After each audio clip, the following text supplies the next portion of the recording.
You'll find a Mets fan. Let's go. This is a Mets year. For all your Mets here, let's go. Bring it home. Bring it home. Bring it home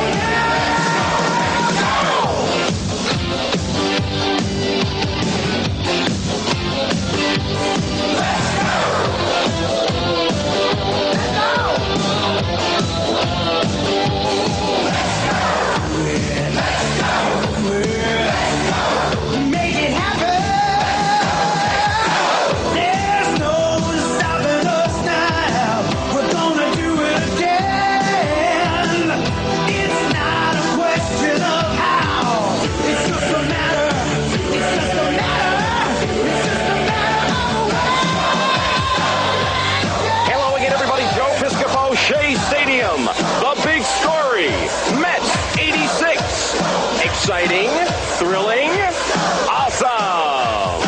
Let's take a look.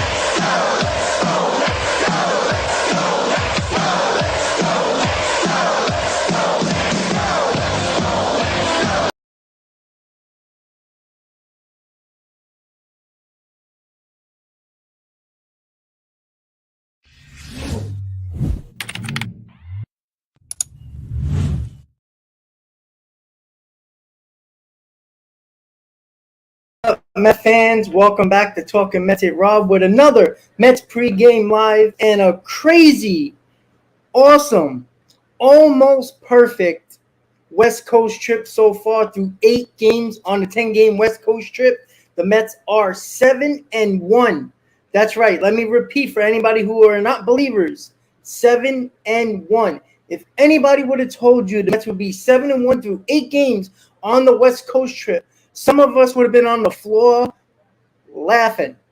And this is coming back again to talk about this team, the resilience, the perseverance, the lineup that when you see when they're running on all cylinders, how good this lineup can be. And this was for the last couple of games without Starlin Marte. And this is with interchanging of lineups every single day.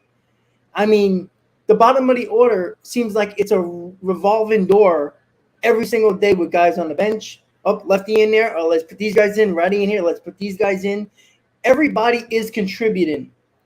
Yesterday, what about Joey freaking Lucchesi? Hasn't pitched in almost 2 years. Tommy John, family in the stands. This guy could have pitched 4 innings and 90 pitches and maybe 2 or 3 runs, and everybody would have understood because he hasn't pitched in 2 years. But no. 7 innings, just perfect performance. He was making the Giants look silly yesterday, and this is exactly what this rotation needed. Somebody that can't come in and say, fuck it. This is my spot in the rotation. Joey Lucchesi took the bull by the horns and ran with it, guys. And that's exactly what we needed from anybody that was going to step up in this rotation, stepping in for Scherzer's suspension, stepping in for Verlander's injury, stepping in for Carlos Carrasco's injury. Right away, Lucchesi took the bull by the horns and ran with it. And that is something that we haven't seen from McGill and we haven't seen from Peterson. Even though they've been okay at times, they've been keeping the team in ball games. Yesterday was complete dominance by Joey Lucchesi. And let's not talk about the 7-0 victory. Pete Alonso with another home run, 10 on the season. Everybody contributing. Vogelback looking like he actually can play baseball. Everybody is contributing up and down the order, and there is not much to complain about. We can still complain about the starting pitching as much, a little bit, considering the fact that we still, yesterday was the first day in 21 games that a New York Mets pitcher went past the sixth inning, and that was Joey Lucchesi after not pitching for 2 years. So we need a little bit of length from this starting rotation. Let's hope we can start to get a little bit more, at least go 6 innings for Peterson. Tomorrow's McGill. The Mets have a prime opportunity to be 9-1 on the season, on this 10-game road trip, coming home on their off day tomorrow. It is a perfect opportunity for the Mets to have a West Coast trip that they probably haven't had since who knows when. I haven't even checked that stat yet. I'm assuming the broadcast we'll talk about today's a Fox game. It's not an SNY game, so unfortunately, we got to listen to Fox announcers, and we don't get the great Gary Keith and Ron on the call.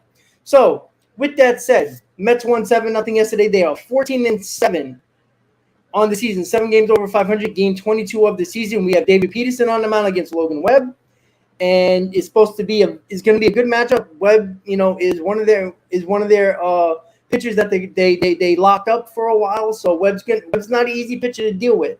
The Mets offense is running on all cylinders right now. They seem like they're doing everything they need to do. Small ball, power, running the bases, going first to third. They're doing everything they need to do.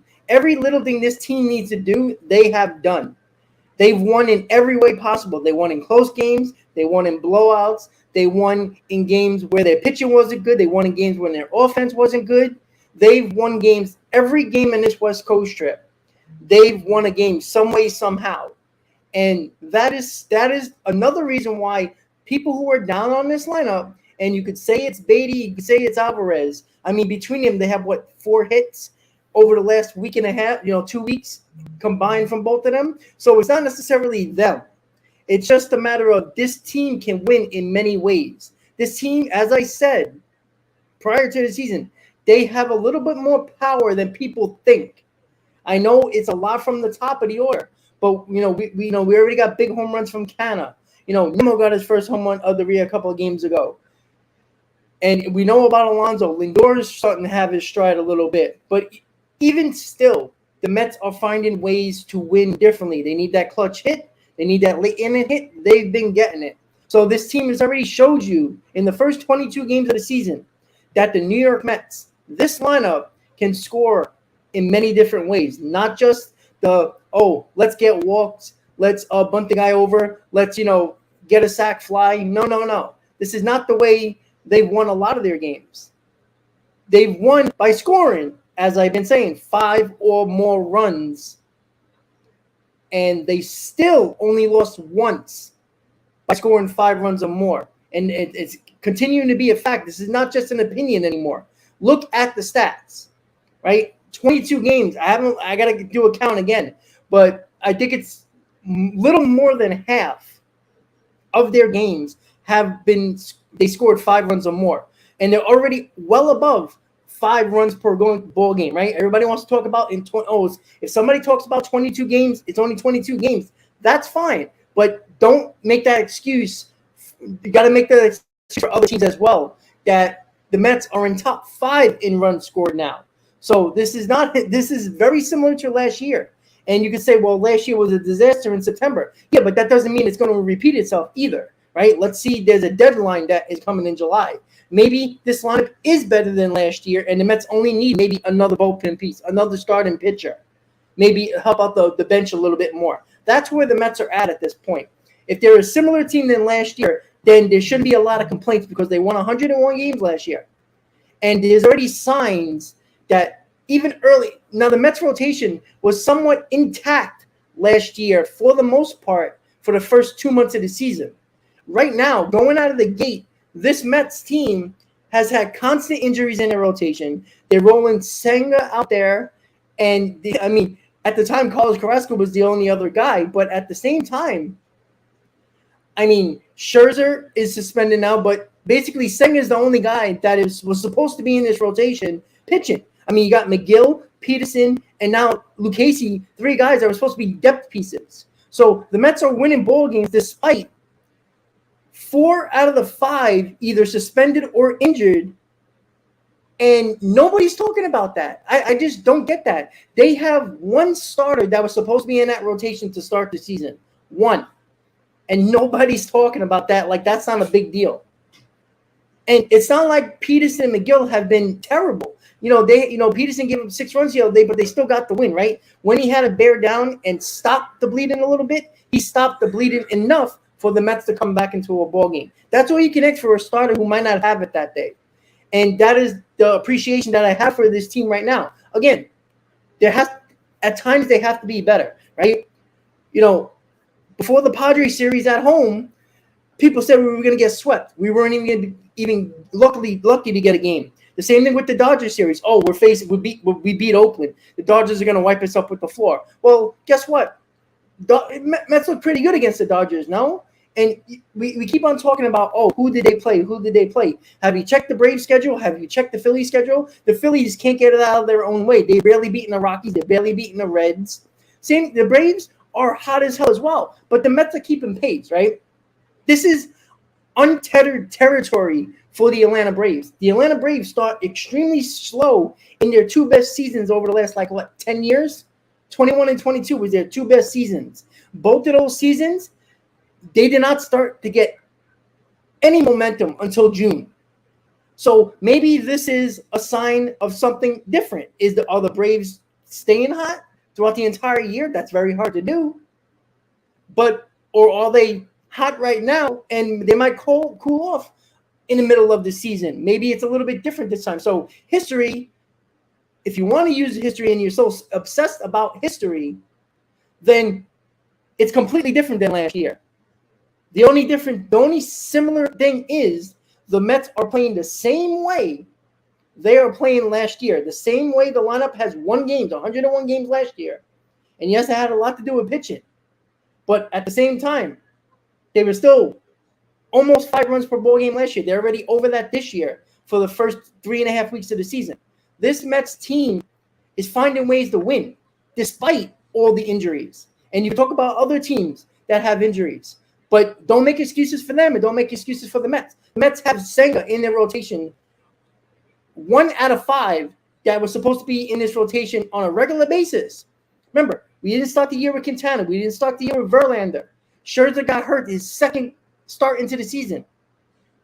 And then Carrasco went down a couple of days ago, about 6 days ago. So already 4/5 year rotation are either in and out of the rotation or not in it at all. There's a reason this team is winning. You can't just say, they're getting lucky. Baseball is about luck. A lot of things are about luck. Injuries happen. It's just a matter of how you deal with them and how you continue to roll on a West Coast trip, by the way. This is not 10-game homestand where, you might get away with a few things here and there. They've been on the road for 10 days. They've played California teams 13 of their last 13 games. They played California games.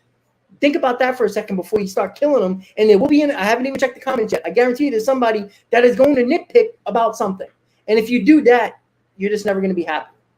7-1, you would have laughed in our faces. And, I don't know if Hebrew's here, but he was the one that says he was going to come back to the stream after the Dodger series. If he's here, great. But at the same time, guys, look at the signs that this team has. They're a similar lineup from last year, but I think they're a little bit better. And you can see it already. And and I said this, if Lindor and Alonso have similar years than last year, this lineup is already better. And now Alonso started in an all new level this year. And I'm not saying he can sustain it through 162, but if he does, this lineup has to be better. And this is without Marte getting hot at all and missing a couple of games already. And Brendan Nimmo is already well above what he's done he was doing last year. So hold on, guys. Sorry, guys. I'm getting texts. I'm sorry about that from subscribers. Yeah, and listen, guys, I completely understand that there's issues with every team. If you can't find an issue with a team, you're probably not criticizing them, right? And I know the criticism right now. People are still going to talk about the bottom of the order, and that's fine. You know what? You can always get better in a lineup. No matter how good your lineup is, you can always get better some way, somehow. And that's okay. I know somebody said we need another lefty in the bullpen. I tend to agree with you. Rayleigh has been a little shaky, but has still been holding his ground. He's been one of the guys that is supposed to be the most trusted in that bullpen, who has been one of staggering a little bit from that bullpen, even though he's been okay. The Mets were basically revolving door of lefties last year. At least he's a consistent lefty, right? At least we know the lefty's going to be in there. And that was something that the Mets lacked last year. So I don't understand. I mean, again, criticizing and being negative are two different things. If you're going to criticize a team that is 7-1 on a West Coast trip, we could have took a poll of how many people thought that we were going to be under 500 on this trip and that we were going to get destroyed by the Padres. We were going to get destroyed against the Dodgers. And these people are nowhere to be found now. So don't show up when the Mets lose a game and say, see, I told you so. Because you are one of those complete bandwagon fans. And if you don't know the definition, there's internet. It's called the World Wide Web. It's called Google. Look at the definition. That is a 100% meaning of a bandwagon fan. Don't only come when you're when they're losing, and then you're gonna hear you say, "I told you so." But don't show up when they're winning and playing extremely well. When nobody thought, right? How many people that were on this stream that are probably not here right now after the Brewers series saying the season is over after game 9 of the season, and the same way where Oakland was beating us in back-to-back games, and the Mets came back late in both of those games and won those ball games. And then people will still tell you, oh, well, we should have killed these teams, even though the Texas Rangers, who were in first place in the AL West, lost to them yesterday. So it's called baseball. You're going to lose to bad teams. It happens. You just have to make them as minimal as possible. That's where it is when it comes to losing against bad teams. Not saying if you think you're never going to lose against bad teams, then you never watch baseball in your life. Baseball is all about that day starting pitcher. It's about that lineup. It's about that day. It has nothing to do with the day before, and it will have nothing to do with the day after. That's where you have to be, and that's where you have to think. Joe Davis and Eric Karros is on the call for Fox today. Fox is the game. It's the game of the week. It's the Fox game, so no SNY, no Gary Keith and Ron. No. I'm not saying the bullpen is shaky. Somebody brought up that the Mets needed another lefty. We probably might. I always like two lefties in the bullpen, but Rayleigh, who's been one of the guys that we're supposed to trust just as much as Drew Smith, Ottavino, and Robertson, out of those four, he's been the worst in quotations. Not saying he's bad, just that he's been a little bit off, and he's still been good, but a little bit off considering those other three. And yeah, and this is the problem. Nobody made excuses for the Braves. Everybody was making excuses. Nobody made excuses last year that the Braves for almost 5 months were beating bad teams and couldn't get over 500 against 500 teams. That's what I get mad about. It's on Fox. Thank you, Christina.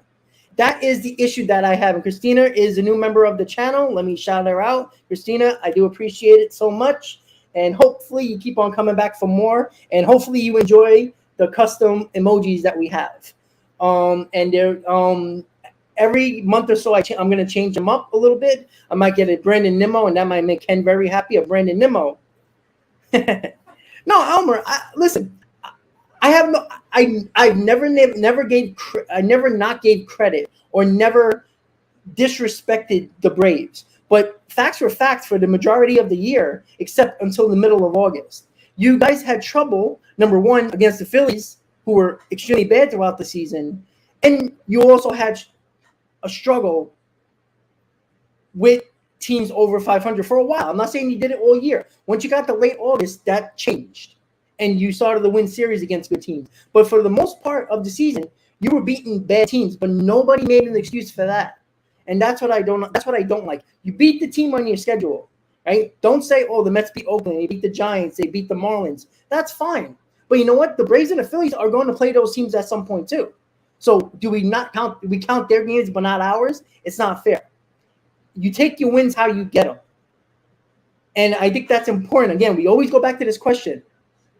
Stop worrying about how you win and ask the question, did we win? If you fall asleep during today's game and you don't know what happened, you woke up, is your first question, oh, let's see how the Mets played. No. First, you should ask, did they win? And then you could look at the box score. Like, oh, wow, they lost 3-2. Let's see. They clearly probably left men on base. Wow, they got 8 hits. Clearly, they left men on base. Let's check the box score now. Hey, Pete Alonso is hot. 10 home runs. Let's see what he did. That's how you're supposed to look at it. You're not supposed to look at it as, oh, this team wins this way, and I don't like that. Well, why does that matter so much? So if it was 3-2 victories against a 3-game series against the Braves, and we take 2 out of 3, are you going to care that you beat them 3-2? Or are you going to say, wow, good close game by the Mets, and they prevailed against the Braves, but if it was Oakland, it's a bad win? What? That doesn't make sense. Like I said, the Padres and Dodgers don't look – I mean, again, I picked the Padres to win the division this year. Their bottom of the lineup is tremendously worse than the Mets. I mean, it's that bad. The Dodgers clearly – look, there was going to be something different about the Dodgers. They didn't do anything in free agency this year. And I already said this. They're rolling back a little bit payroll-wise to go after Ohtani next year. That's my belief. But at the same time, they are supposed to be 2 of the best teams in baseball considering the way people talked about them. So you can't say, oh, well, they're not that good. Well, too bad. That's their problem. That's not our problem. Should we lose 2 out of 3 just because they're not a good team right now? No. The hell no. I'm sorry. I'm not going to kill the Braves for beating bad teams last year, even though, the Braves were losing to teams over 500 last year and beating bad teams. But it was only the facts that I was bringing up to some people, not that it was being disrespectful towards the Braves, because you respect the team that actually won a real championship in 2021, unlike the Dodgers. Right? You respect that team, but you also got to throw the facts there. And I try to throw facts out there with evidence. And that's why when people come on here and say, oh, this offense is terrible, but only show up when the offense is not doing well on that game. Yet, more than half of their games, the Mets scored more than 5 runs, and they lost once this year. So they won 11 games when they scored 5 runs or more, 12 games and they won 5 runs or more, and 2 games when they scored less than 5 runs or more, right? And the 2 games that we did lose that were blowouts were 2 against the Brewers. That was the only 2 bad games this team really played as a combined team. Either game, every game this year, it was either the offense picking it up or the starting pitcher picking it up. 2 games this year is when the team as a whole did not show up. Out of 21 games, going to be 22. All right, so Logan Webb is on the mound. The game's about to start. Let me switch over to game day. Give me a second, guys. Let me just roll it up there. Once again, guys, don't forget to please hit on that like button. And Christina, once again, I do appreciate it. Alrighty, guys, let me just ready to get it started. Let me put up the volume. I'll have game day up in a second, guys. Nemo is leading off, and here he comes. Just give me a second, guys. I'll get game day up in a second.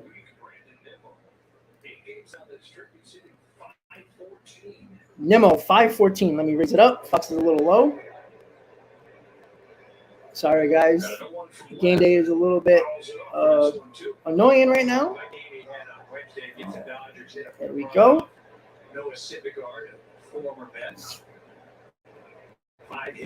All right, guys. Give me a second. All right, here we go. And Nemo hits a ground ball. 1 out. Trade him. Can everybody hear the audio? It's a Fox audio, not SOY audio today. Timothy, I'm good. Marte's back in the lineup, guys.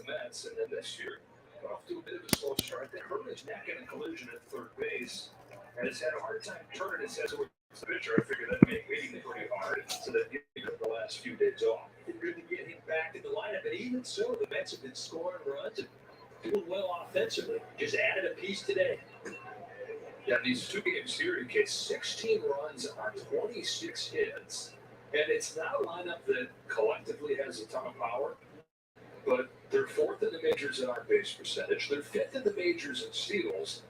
And they have the individual best power hitter in the game. Back in play by VR. Nice play by VR and 2 down quickly.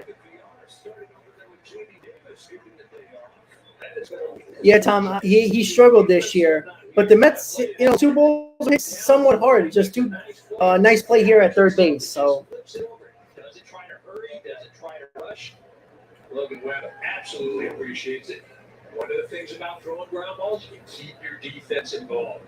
2 up and 2 down. Here's Francisco Lindor. And that's kind of the thing with Webb and this entire Giant staff. It's a bunch of ground ball pitchers, but with a defense that's not been good at fielding them the last couple of years.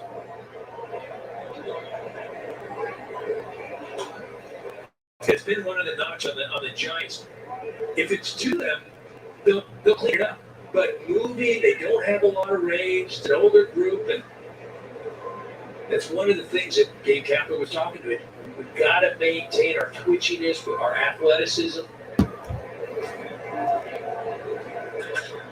And Lindor hits a shot, and the inning is over. Mets go 2-3 in the first.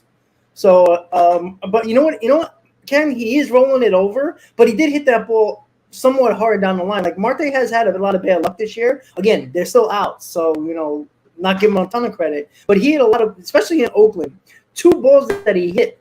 I mean, the guy should have had 2 home runs and probably about 4 or 5 RBIs. So it's very interesting to think that, what if Marte was getting hot at this time? And like you said, Ken, Lindor hasn't been great, but he's been coming up in key spots at times and getting big hits during this road trip as well, even though he has been struggling. So Lindor's got to pick it up a little bit more. Marte is, it's not a coincidence that Marte was in the lineup the last couple of days, and the Mets did very well. McNeil was at the top of the order, which was, I think a lot of people were happy about that. If Marte's not in the lineup, McNeil should be at the top of the lineup, second or third. I think it was the other day he batted third, so it's something that. So, again, this team is finding ways to win, and not many people are talking about that. And it's kind of like you can't be mad with a 7-0. Look, if the Mets lose the next 2 games, will you be disappointed? Absolutely. Losing the last 2 games and not taking the series against the Giants, who are clearly struggling right now and not a really good team. You want to take this series. So if you take 3 out of 4 and you go 8-2, you can't be mad about that. You should be pumped going into Citi Field, going into that national series at home where you beat up on them, you take 2 out of 3, and now you got the big bad Braves coming to Citi Field for a 3-game set to end the month of April. That is already going to be a test for both teams. Right? We all know the Braves had our number. They've been winning divisions after division after division. It's about time for the Mets to step up and finally say, we're not taking no crap. And you see the poise in the guys that were struggling last year, and Darren Ruff was in the lineup, by the way. You see the guys that struggled down the stretch last year, and guys that, especially Pete Alonso, especially guys that didn't do well in the playoffs. They came in this year with a chip on their shoulder, and that's what they have to do. David Peterson on the mound, bottom of the first, no score. Let's see if Peterson can bounce back from his last start. It's been the case. One of the things I look for this afternoon, the matchup with Peterson is you see what he's going to go after you with 28% fastball. He likes that change up the slider as well. But look at the matchup with Gordo and Crawford. I know it's lefty versus lefty there, but this last start, hey Ken, this ain't Christian Mingle, man. Left-handed hitters, Freddie Freeman and Max Muncy. 2 by Freddie, 1 by Max. 2 balls, 1 strike. Tyrell Estrada. Yeah, even though Lindor struggles sometimes, Lindor still do so well to try to get on base, and that's a ground ball. It's going to be a tough play, and that's an infield hit for Estrada. Unfortunately, McNeil was playing a little bit up the middle, and it was going to be a hard play for him to come in.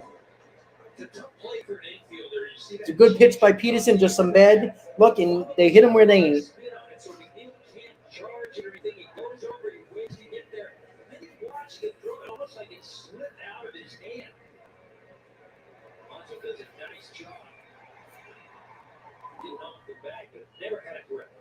Giants after they got shut out yesterday. Come on, David. Darren Ruff, one of the best Mets in recent history, is up at the plate for the Giants. Yeah, Christian, if he had a Met uniform, Christina, if he had a Met uniform on. But struggled last year. Then he gets traded to the Mets and hit 152. Didn't hit a home run in his 2 months there. Released at the end of spring training, and the Giants said, "Well, we'll go ahead and take you back. You're excellent for us." And what he does best is hit left-handed pitching. He's at 201. Yeah, he can still play. He can still. Ruff is batting 278 so far this year. And always going to a new place, you gotta get acclimated to things, the culture, your surroundings, and it's not always an easy transition. 5 of 18 with a couple doubles since coming back to the Giants this year. On a 2-1 pitch, he takes a high strike, and it's 2-2. Yeah, Ken, and it's amazing because he had 2 stretches this year already where he struggled, but yet still is up there in RBIs, which is insane. Come on, David, let's go. As a lefty for the Mets against the Giants. Lefty Peterson today. And that's the Ruff we know. He strikes him out. Ruff is like, wait, see orange and blue? Let me do what I do best. Strike out. 1 out. That's the Darren Ruff I know. If Peterson throws his slider that is going to fall off the table like that, he's going to be tough to hit today. Michael Conforto up. One go in this first inning, Michael Conforto, the old New York Met.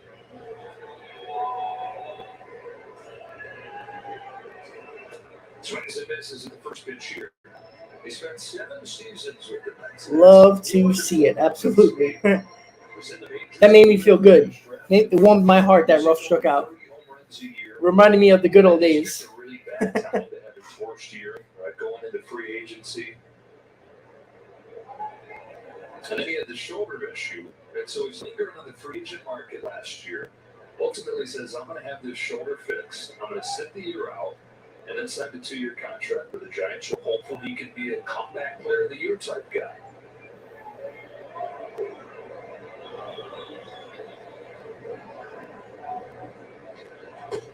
All the shrink.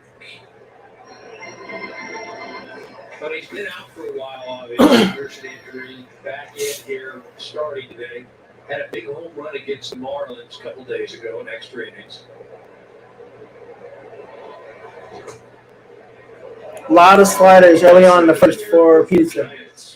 They're not particularly deep, and the spots where they can't afford to have injuries, they have key injuries. Haniger and Slater both yet to play. John Peterson's been on the injured list. And Conforto, he's been limited to pinch hitting the last week. And that's a base hit up the middle.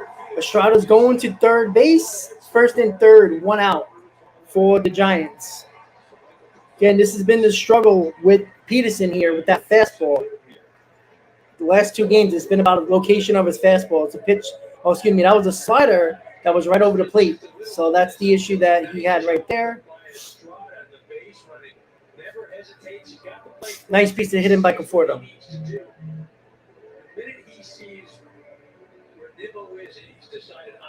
Wilmer Flores is coming up.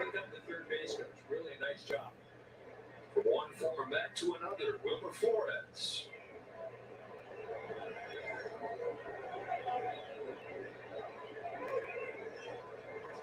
Flores, the one guy in this lineup doing his thing against lefties, who did about 400 against southpaws. Rest of the team, 170 now. 14 pitches so far for Peterson, 1 out.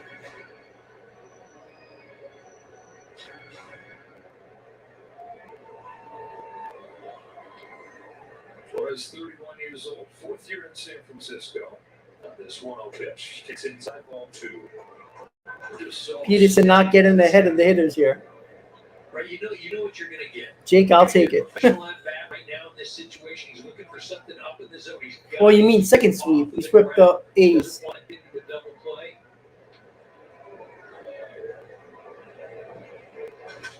Gets it down the line. Ken, because my stream likes to annoy you. Remember, YouTube's a couple of seconds behind always. So, and then Fox is going to be a step or two behind as well. Every game so far, so gets the day off. And you get J.D. Davis's numbers offensively been great, but defense is where he has really shined as well this year. Going from being bad last year, third to gold glove caliber through the first few weeks. Ball 3.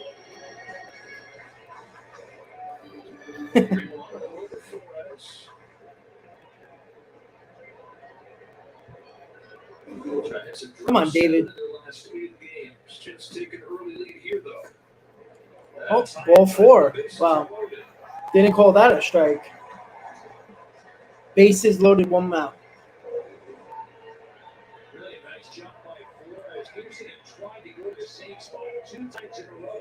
Both pitches off the plate and balls, but also very enticing, especially in an RBI situation. Really nice job by Flores. There's Buck Showalter in his second season as the Mets manager.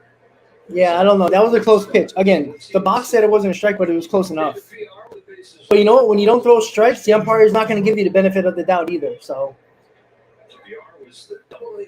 all right, let's get out of the jam here. He was the AAA Player of the Year last year, which got an opportunity in the majors, and did enough there to make his first opening day roster this year.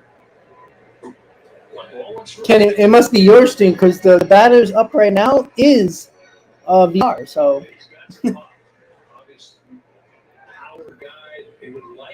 Yeah, Malone, I know.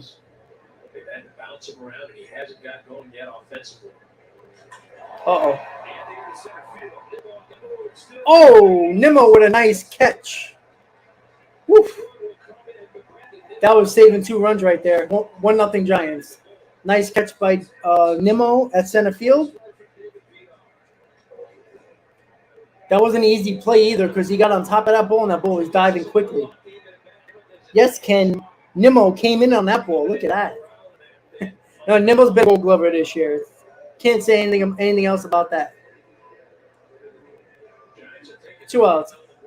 Hey, I'll take 2 outs and only 1 run here. I bet Ken that play wasn't delayed.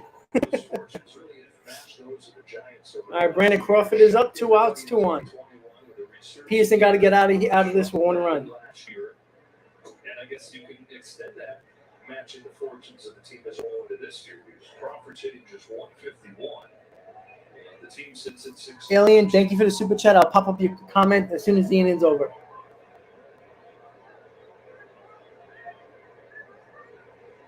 Nice pitch. I love you guys' interactions with each other. It's great. Come on, David. Let's go. 23 pitches for Peterson with 2 outs. First inning.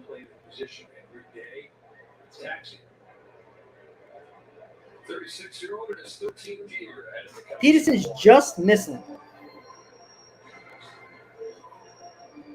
3 guys have played with their current teams longer than Brandon Crawford has played with the Giants. Last link to their last championship team. 2-1, Crawford. Nice pitch. That's the slider he's got to throw against lefties. He throws that slider against lefties, he's going to be hard to hit.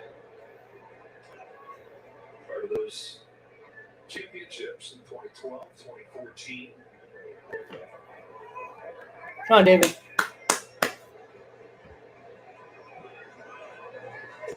Oh, I tried it again. That was a good take by Crawford.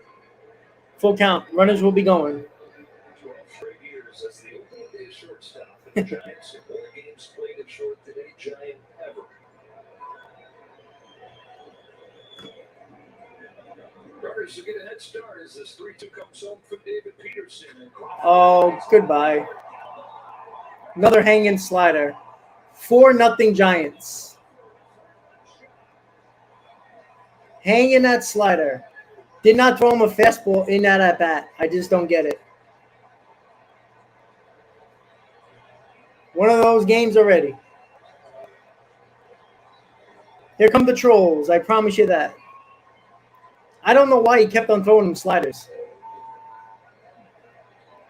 2 hangers. Oh, that ball is right there. Telling you, David Peterson's a problem. David Peterson is a problem.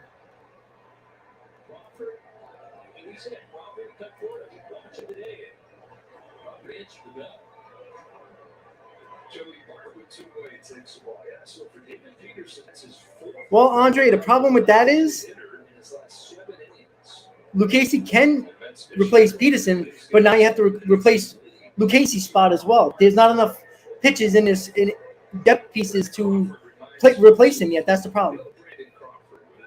No, I agree. Peterson's not good right now. But Peterson, he falls in love with that slider way too much.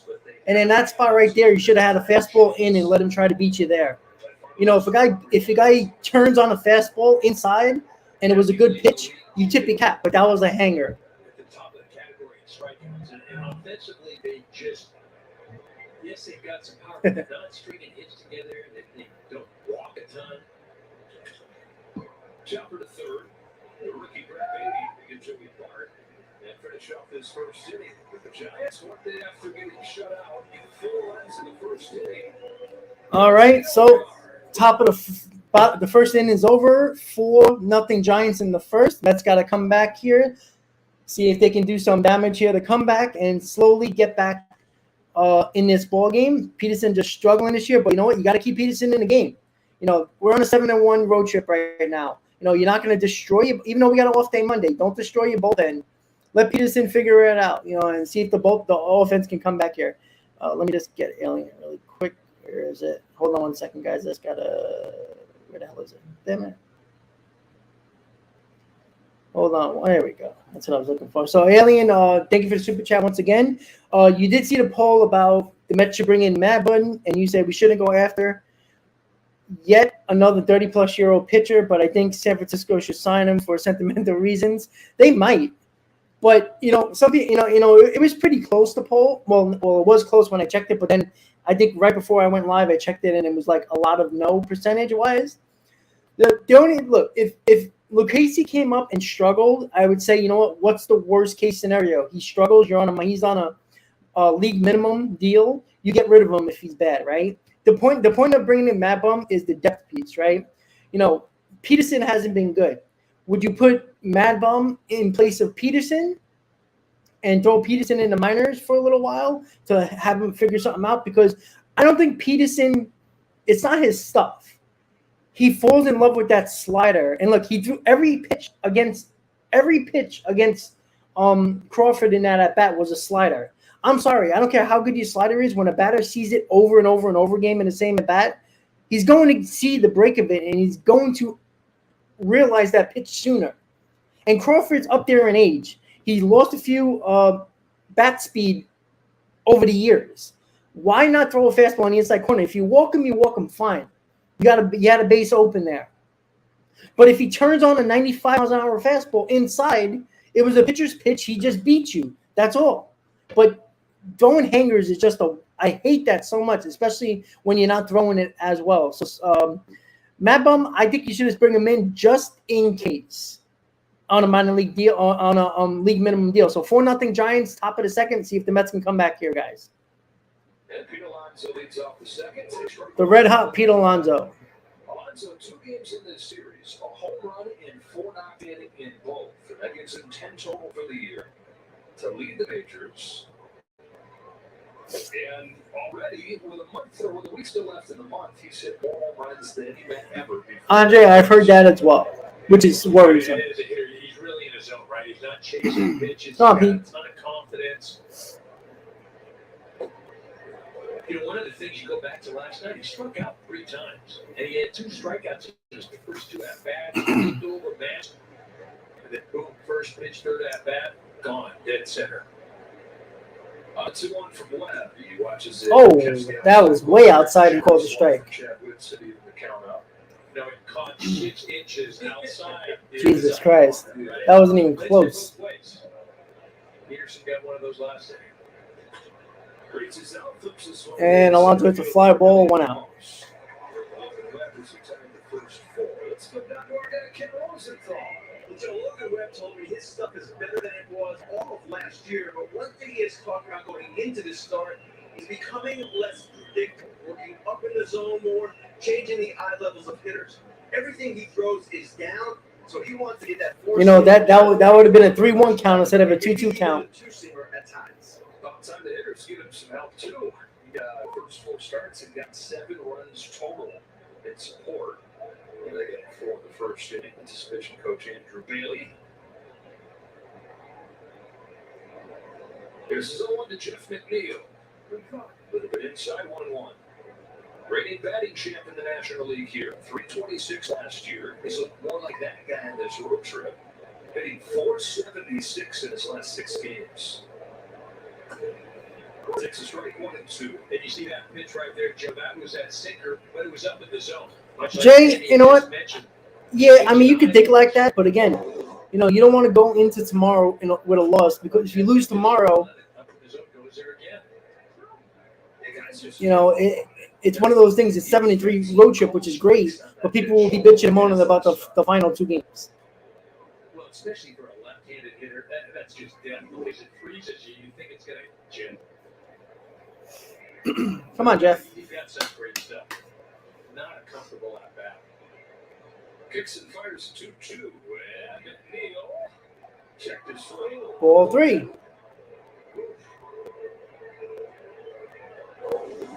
Let's see. It'll be tough to see from here, but Well, Kaiser, you just answered your own question, right? Or your own thing about catchers. And McNeil strikes out.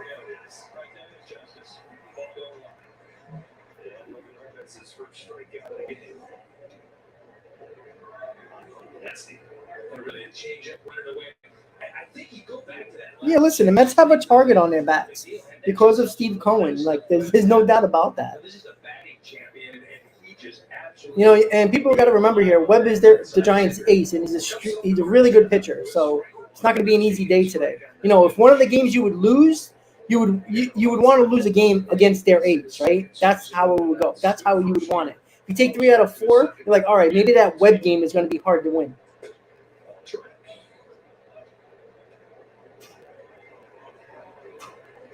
Yeah, again, I think we're looking too much into our 9 hitter. Like, tell me, find it of the lineup that has a lineup, you know, 1 through 9 that is just impossible to beat. And one of the things, Webb, which is different than any point this year, he got a 4-run lead.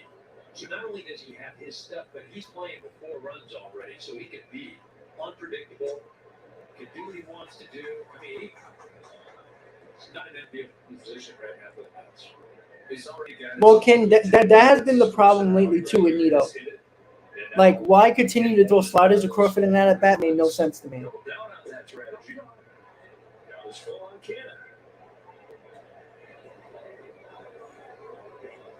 26 and 12 the last 2 years. He already below 3. The lowest. Yeah, I'm not happy about. Actually, I am happy about that Sunday night game. Unfortunately, I can't do a stream, but that's why I'm doing one today. I had to decide. This payoff is a little bit inside. Let's have their first base runner. All right, I'm kind of walked with 2 outs.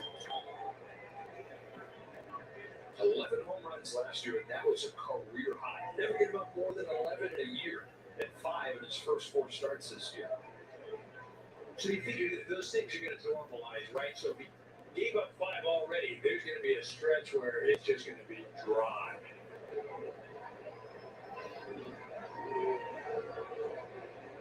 And he kept the line for Daniel Vogelbach. The Mets got a trade deadline last year from Pittsburgh and immediately became a fan favorite.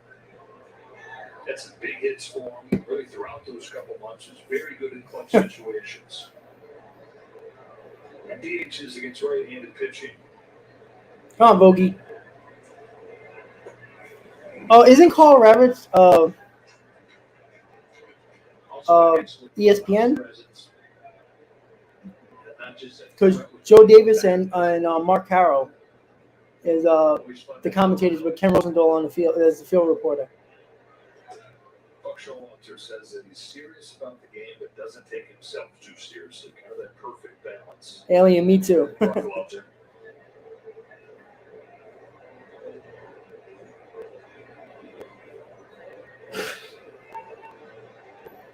On a 1-2 pitch, Vogelback takes very high, counting it 2-2. Oh, yeah, Joe. Oh, you're talking about the ESPN tomorrow. I got you. Hey, Peter, what's up? They got 3 black holes in the lineup. Catcher's been at third base. Look, average by position. Catcher last.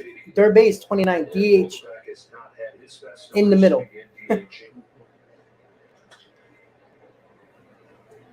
Again, it's funny. It's very similar to last year with the lack of production from those positions. Hopefully, Beatty can fix the third base spot, but we'll see. What they've been able to do. Then Lindor hasn't really got nobody's driving in runs. Out of the 2-2. Yeah. All three. 3-2. All right. Runners going here. So you can look at this and be happy with the start if you're a Mets fan. You can also fantasize about what it could be if you do anything at all from the bottom. Brett Beatty is on deck. So this is spots right here with Vogelback. I have no problem with a walk, but I want to see a little bit of power from him too. Uh-oh.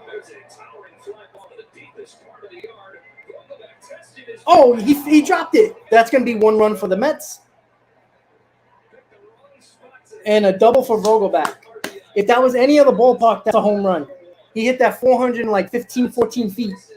And the right field, and Conforto missed it. Thank you, Michael. For one Giants. Any other ballpark, that's a home run. That's about 413 feet right there. All right, so there we go. Brett Beatty up, running in score position. Let's get back in this ball game. It's curved and so difficult. So after Webb retired the first 5, he walks Canna with 2 out. That gives up the double to Vogelback, and here is Brett Beatty. 23-year-old rookie. Debuted last All right, August. come on, Brett. Get a sit here. And it's gone 2 for 13. One of the top prospects in baseball. Fouls this one off. Evens the count 1-1. First round pick in 2019 at a high school in Texas. When you combine Escobar's struggles up here the first few weeks with what he was doing at AAA, he had 400 with 5 homers in 9 games. It kind of became a no-brainer to get him here.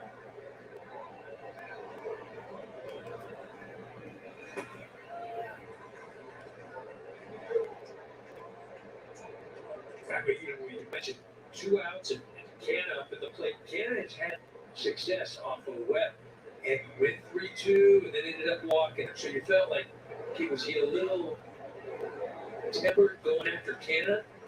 And then he just hasn't been able to find the strike zone since.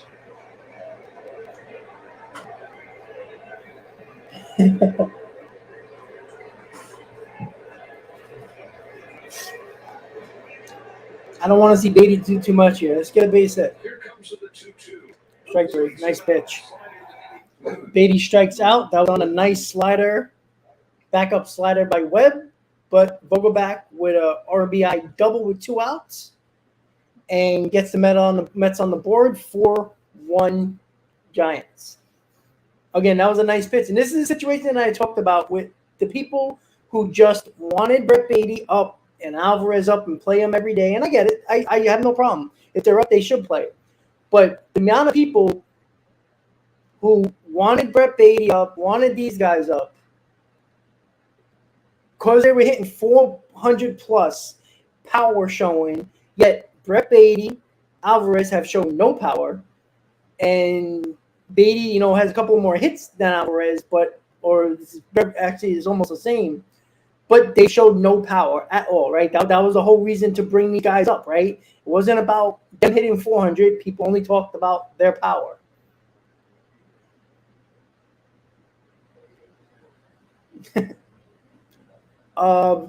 Consuelo, who scored for the Mets? Who got on? Canna scored, and Vogelback got the RBI. Yeah, we need Peterson to hold it to 4. That's the important thing. His pitch count's kind of low, so he's got to get back here and get out of the inning quickly and get the offense back up there. The what is it, 9-1-2? So you're gonna get the top of the order back up again, and that's where you gotta start doing some damage here to Webb.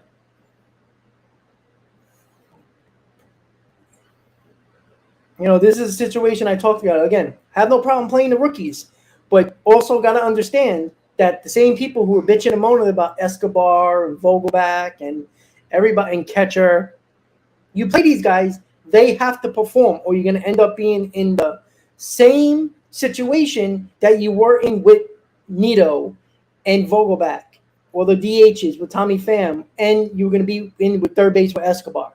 If they're batting around the same thing, you're going to get the same amount of production. No, Ken, I'm not expecting him to hit 400, but I'm not talking about me. I'm fine with that. My thing is that the people came up, wanted these guys up, expected them to do stuff like that, expected them to hit for that much power and you know, bat 350, but it's unrealistic.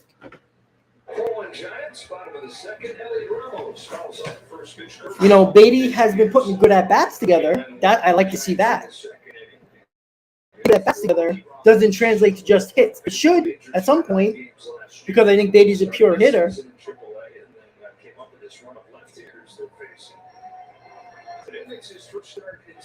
All right, so bottom of the order for the Giants, 8-9-1.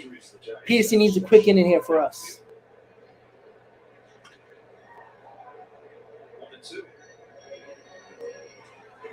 Was the big offseason signing yet to play a game. They figured he'll be back within the next few days. Same thing with Austin Slater, who's not necessarily a superstar, but one thing he does do is hit left-handers. And Jack Peterson is off to a great start, coming off the IL shortly with that wrist injury. 2-2. Hey, you know, the other thing, like you said, it's only been 5 games, absolutely. You know, but teams are already making adjustments to Beatty. When you know of a good hitter, and that's a ball in the gap, it's going to go over the wall, and that is a double, maybe a triple. So a leadoff double. Peterson just not doing well today. No, Ken, I don't. What I was going to say about Beatty is the fact that the key to any major leaguer who is going to be in the major leagues, they will have to adjust to what the pitchers have done, right? Once the pitchers will always adjust. When the pitchers see they have a weakness, they're going to exploit that. Beatty has to know that, react to that, and that's how you become a good major leaguer. We haven't seen that for Alvarez mostly at all. That's a ground ball. Oh, no, he throws the ball away. And the run scores 5-1. Hold on 1 second. All right, they called a dead ball. All right, so the runner's going back to first.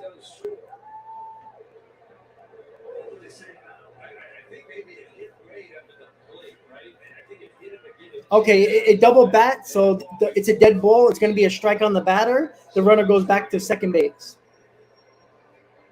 The ball hit the bat twice. It bounced and then hit the bat. There's a lot going on right there.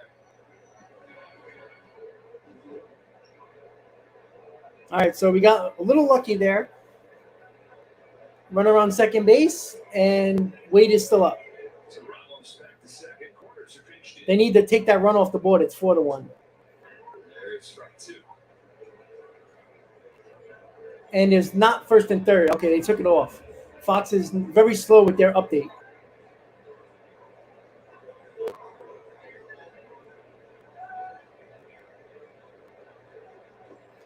If you're watching Fox, it's not 5-1, it's 4-1. The run did not score.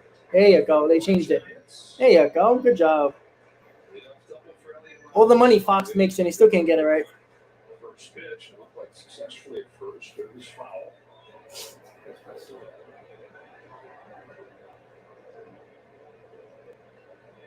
And now this 1-2 pitch. All right, nice pitch. 1 out. No, Ken, I never said Beatty was overmatched.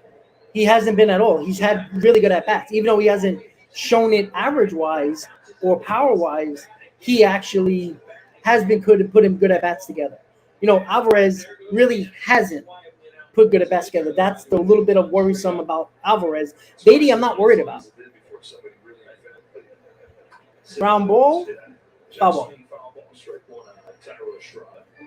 Yeah, you ain't kidding, Joe. 41 pitches for Peterson. Let's see if we can find a way to get him through 5 here.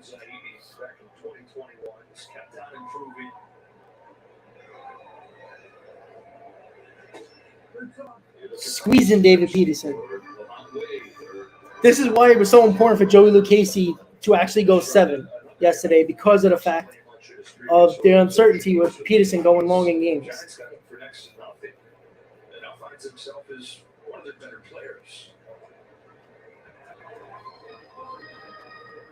Want to see Peterson use his fastball more.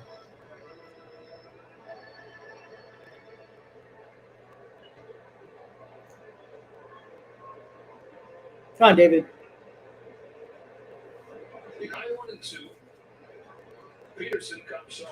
Another slider. Got to get off that slider.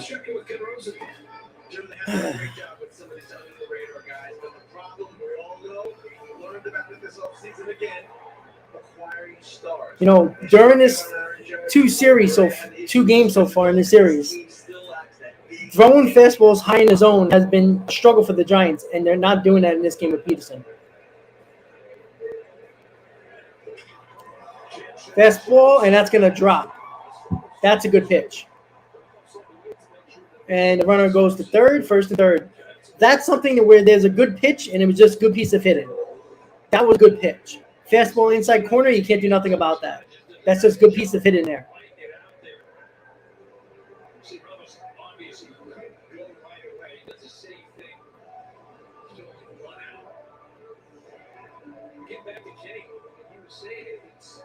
Sorry, guys. They're playing music pretty loud in the stadium, so I don't want to get copyrighted. All right. Still playing the music. Let's go. I thought there was a pitch clock. Let's go. Chop, chop. Ranger game's on in a couple hours. All right, here we go. Darren Ruff is up. See if we can get a double play here. With 2 men out of 1 out, takes ball 1. And you understood it the first couple of years. The new regime, maneuvering, looking for every edge. A lot of times successful. Dylan Bundy has been terrible in AAA, but the problem is you got to keep him because it's depth in the rotation, just in case. He got him. Yeah. I think he got him. I guess he got his foot. Let's see if he did. That would be a big out for us. Let's see. Did he get his foot? He missed him.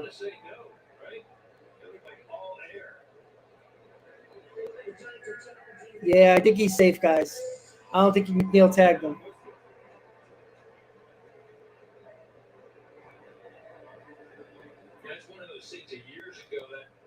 If that was a better throw, he'd be out. Nowadays, it's always, did he clip him on the foot or did he get him in the leg? That one just like a lot of space between glove and calf or foot, right? Maybe. I mean, there's a little bit of thread there. Let's see. Oh, maybe. It looked like he got maybe his back, maybe. Very close, but remember the call is out on the field, so it has to be 100% evidence.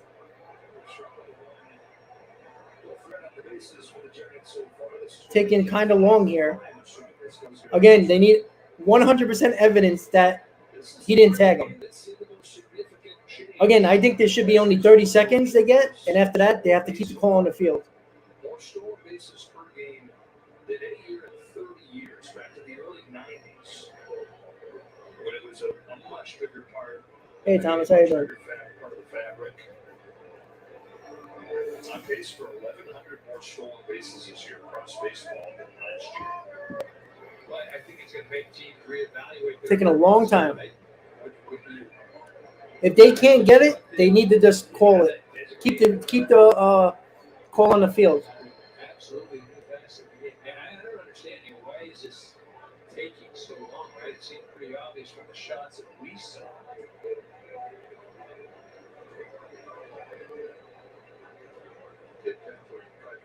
Here we go. All right, he is safe. Good call. So it's second and third, 1 out, 2-0 count to Darren Ruff.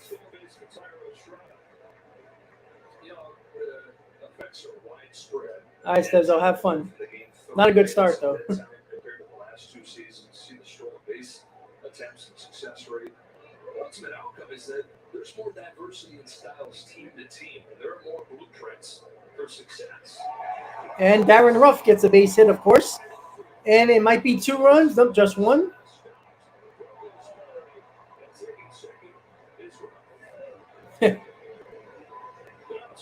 Of course, Darren Ruff hurts us. Why not? 5-1 Giants.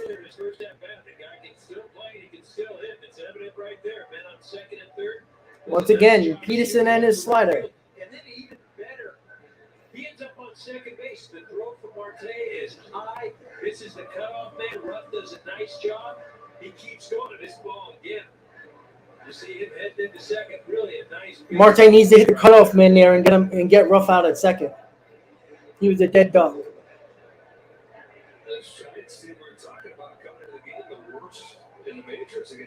Well, thank God for Joey Lucchese going 7 yesterday. Saved the bullpen.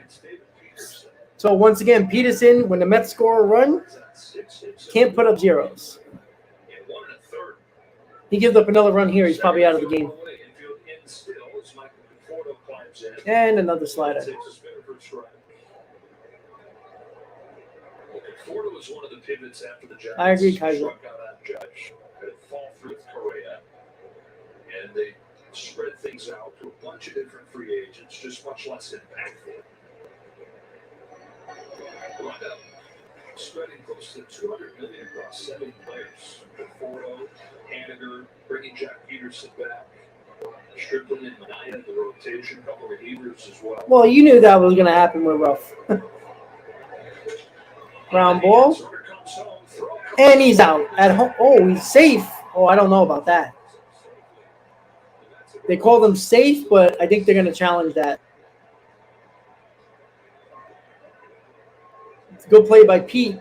Let's see if Nito didn't get the tag down in time. It's the only thing I can think of. Let's see. Oh, I think he's out. It's close.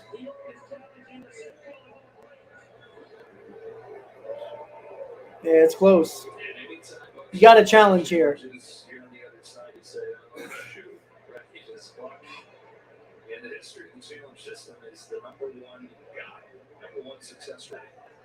Ooh, yeah, he's out.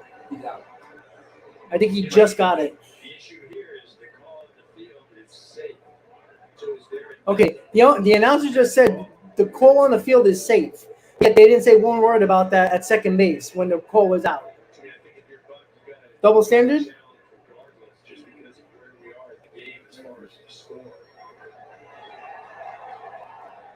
It looked like he just got him.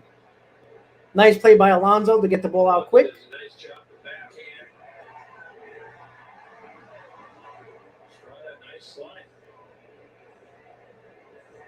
So here's a question. If he doesn't have the bit on the glove, do you think those fingers get the whole play? I don't. I think it makes the difference in this. I mean, See if the challenge is successful. one of the big reasons for Buck Showalter's success in the challenge is what is no longer a secret weapon. The guy named Harrison Freeman. Very close. Look, I won't be mad either way. I mean, I'd be mad if they scored the run, but if they call him safe, I can't kill him for that because it's so close. And the call on the field is safe, so I have no problem with them keeping the call if they can't figure it out. All right, here we go. See what they say. It's the new market and efficiency. Right? He's safe. Again, I think that's the reason where they called him safe on the field, and there was not enough evidence to overturn it. That's the only thing I can think of. Again, I can't kill him on that call. It's too close. I think the call in the field was out. I think they would have kept the call. I think it was more about evidence. 6 runs and 2 innings for Peterson. First and second, one gone, Wilbur Flores. 1 out.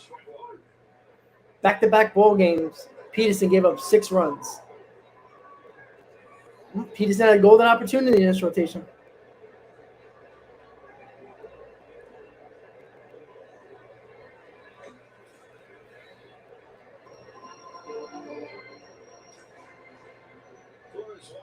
Jimmy, game is not over.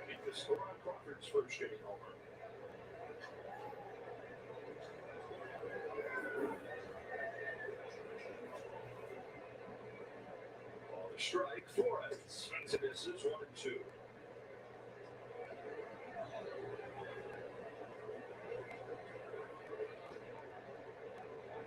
2. Well, that's the problem. You can't use a position player so early. No matter what the score is, you can't do it until the 8th inning. If you're down, you have to be down by 10.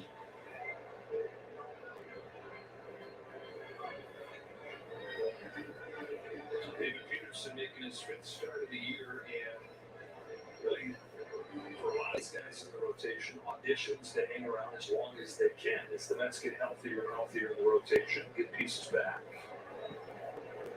1-2 again. Flores loops it up on foul again. Jimmy, you just can't do that. You can't destroy your bullpen. You got to at least try to get through the second here. I don't think he's going to pitch the third, though. So 4/5 of the rotation. Not available. Well, Kaiser, let's hope not, because the other options are probably going to be just as bad. Easy, couple of years in a row.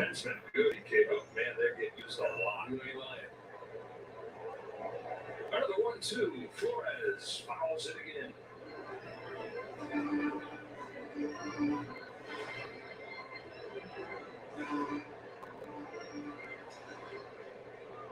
already some action down there.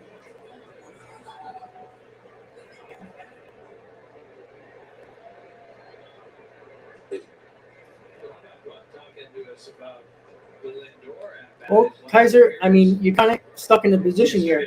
The Mets are using all their depth from all the injuries from this rotation. So unless you want Dylan Bundy up here, who's been struggling in AAA, there ain't much options. Popped it up. This is going to be a tough play.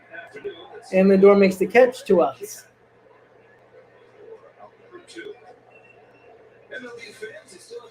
Oh, Christina, I don't know anymore. You know, I think Peterson has the stuff, but I just think it's his lack of location. He falls in love with that slider, and I think that's his biggest issue right now. You know, see, this is a situation where Peterson needs to go back to the minors and figure things out, but we can't because we don't have nobody else.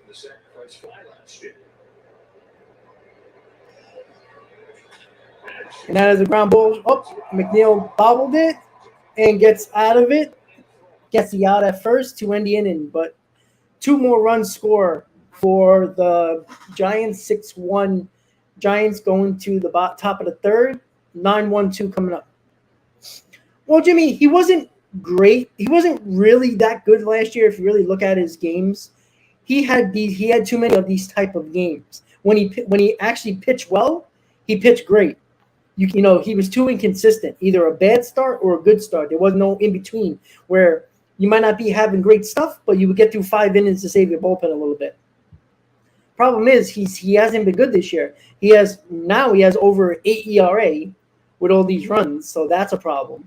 The problem now is that, you know, you use almost all your depth in the minor leagues. You know, Peterson, McGill, Lucchesi. I mean, who's left? Dylan Bundy at the moment. And I don't know if Eliza Hernandez is back from his injury yet. He was another option as well. But at this point, you know, I mean, I know people will say, you know, Verlander's got to man up. But again, if you bring him back too early and he gets hurt and he's out another month or two, you're running into the same issues. So, you know, there's a situation here. Well, you just got to count in your offense to try to come back in this ballgame. That's all you can think of.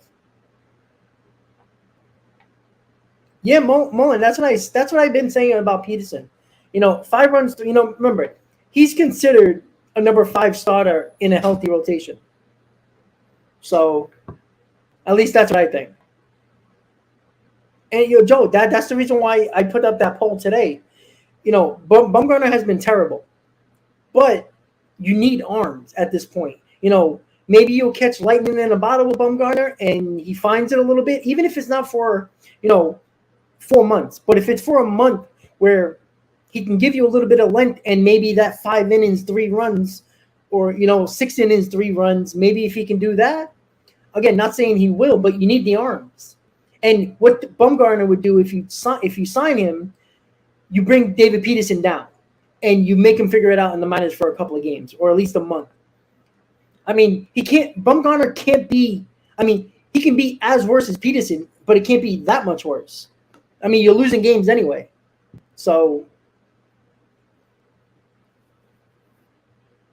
let's see if the Mets can come back offensively here. 6-1 Giants, top of the third. 9 spots, 6 strike from Logan Webb. Nito Nimmo Marte for the Mets in this third inning. Kind of offense that can race a deficit like this. Scored 16 runs over the first 2 games in this series. Ground ball. It's going to be a tough play, but he should be out. 1 out.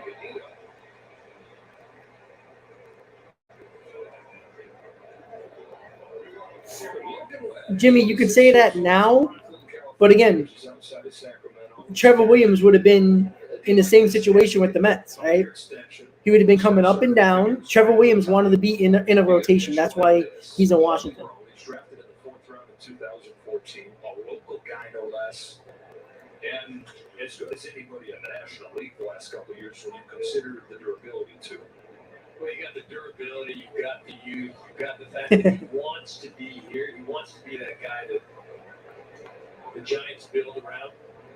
Well, Jay, the problem with eating innings at this point is that this game is still in reach. It's early, so you can't have him eat innings and still pitch bad. Like if he looked a little bit better and was fooling some players, some batters, I would say, all right, let him eat innings. But yeah,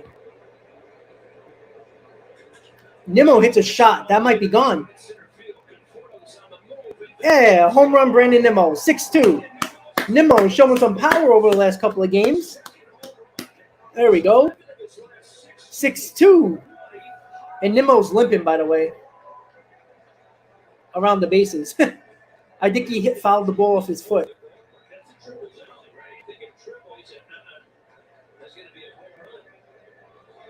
That's the deepest part of the ballpark, too. That ball's 420 feet, 18 feet, 16 feet. All right, here we go. Come on. And Marte, I thought he hit that fair. Brandon Nimmo, he just keeps on getting better, doesn't he? I mean, the thing about it, this offseason, you're thinking, okay. Yeah, this is another level for Nimmo. Absolutely another level for Nimmo. Marte bunt. That's going to be a base hit. Safe. All right. That's how Marte should be getting on right now. He knows he's struggling. We're down by 4 runs. Get on base, and he gets an infield single with Lindor and Alonso coming up.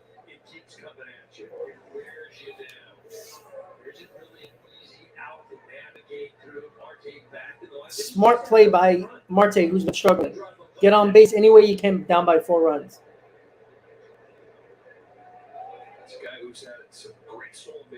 Come on, Frankie, get on base.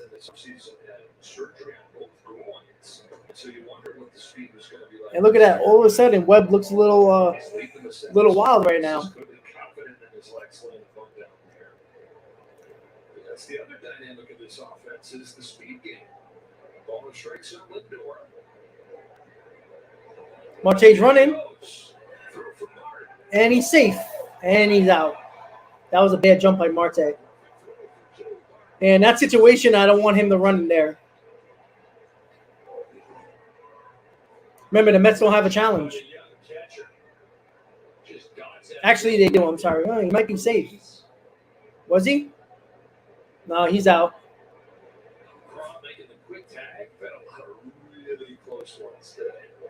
He's out. 2 outs. See, I don't like a stolen base in that situation. You're down by 4 runs. You got to get runners on. That wasn't a good steal by Marte there. You're down by 4 runs. Shouldn't be running in that spot.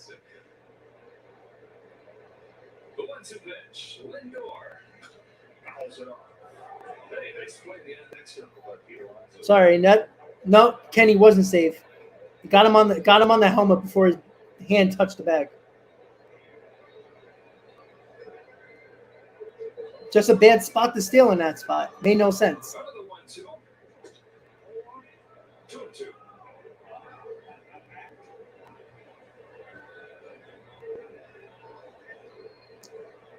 Yeah, I mean, you got to trust Lindor in that situation. You have to.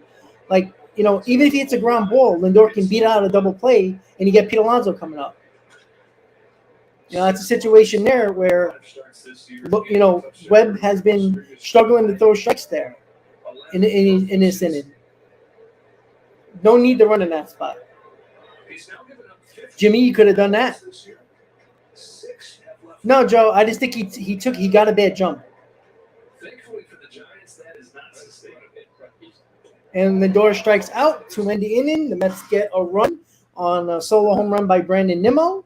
Mets get a tad bit closer, back to 4 runs like it was prior to the second inning. So let's see if the Mets. All right, I don't know if Peterson's going to come out again. Maybe he will. We'll see.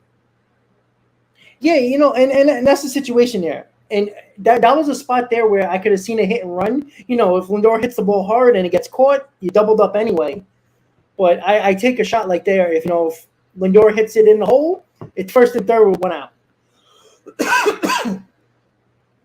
But in that spot, when you got Lindor and Alonso, you have to not run in that situation. If it was a 1-run ball game, I could say, all right, you want to get in scoring position, fine. But down by 4 runs doesn't make sense. So Marte gets caught stealing. He took a bad jump there. He is getting older, but I don't think that was because of his age. I think that he just got a bad jump. And the catcher made a great throw. It was a bang play. So it wasn't like, he's out by a mile either. So yeah, I think so, Christina, 100%. I think you gotta put up a 0 here. Like, get a lineup up again. We scored a run an inning, basically. You keep him at 6, you score him a run an inning, you're back in this ball game. So once again, guys, don't forget to please hit on that like button. If you're a Rangers fan, the Rangers play at 8 tonight, trying to take a demanding 3-0 lead. And once again, guys, there will be no stream tomorrow. It is a night game. It's an ESPN game, a 7 o'clock game. So I won't be doing a stream tomorrow. And the Shea Bridge show won't be tomorrow. It'll probably be Monday night. The Mets have an off day. So I'll probably do the Shea Bridge show on Monday night with Hayden. So make sure you tune in to that as well. So we're just waiting for the commercial to end. We're going to the bottom of the third. It is 6-2 Giants. And David Peterson has looked really bad so far.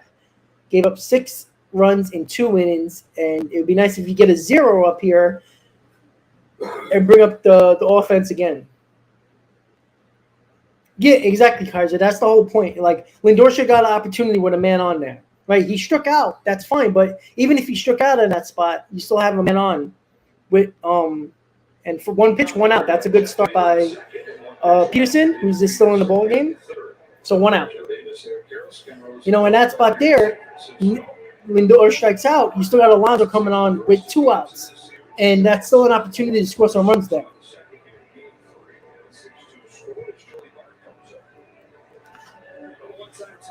That's a good point, Mark. I don't even know at this point because the Mets have been rolling these guys in and out of the minors. It could be Danny Reyes. It could be Nagosek. Actually, I think Nagosek's on the IL. I think Danny Reyes maybe.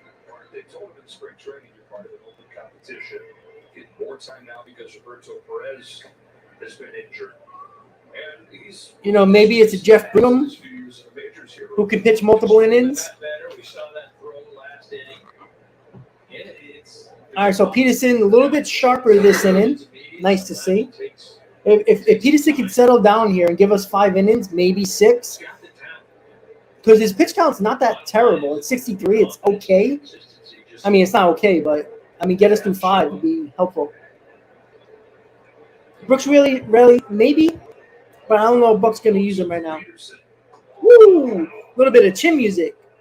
There you go, David. Get off the plate a little bit. Pitch clock on the fifth, right? That's one of the things that I mean, expression, but that's one of the things I said, geez, you get knocked down. I got 15 seconds to get back in. Popped it up, and that's still going, but just enough room for VENMO. 2 outs. The ball is definitely carrying today. Well, the USFL season continues next as the Memphis Showboats take on the defending champion Birmingham Stallions right here on Fox and the Fox Sports app. 2-2 down in this third inning as Dave Peterson looks for his first scoreless inning of the day. Ellie Ramos climbs in. Come on, David. Get 3 outs here. Look, put up zeros. Ramos doubled his first time. Fifth hit is 25 at-bats this year.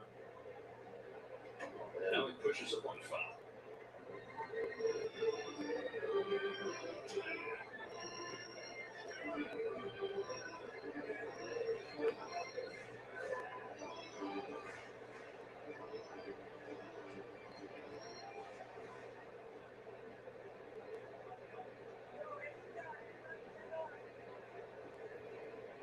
There you go.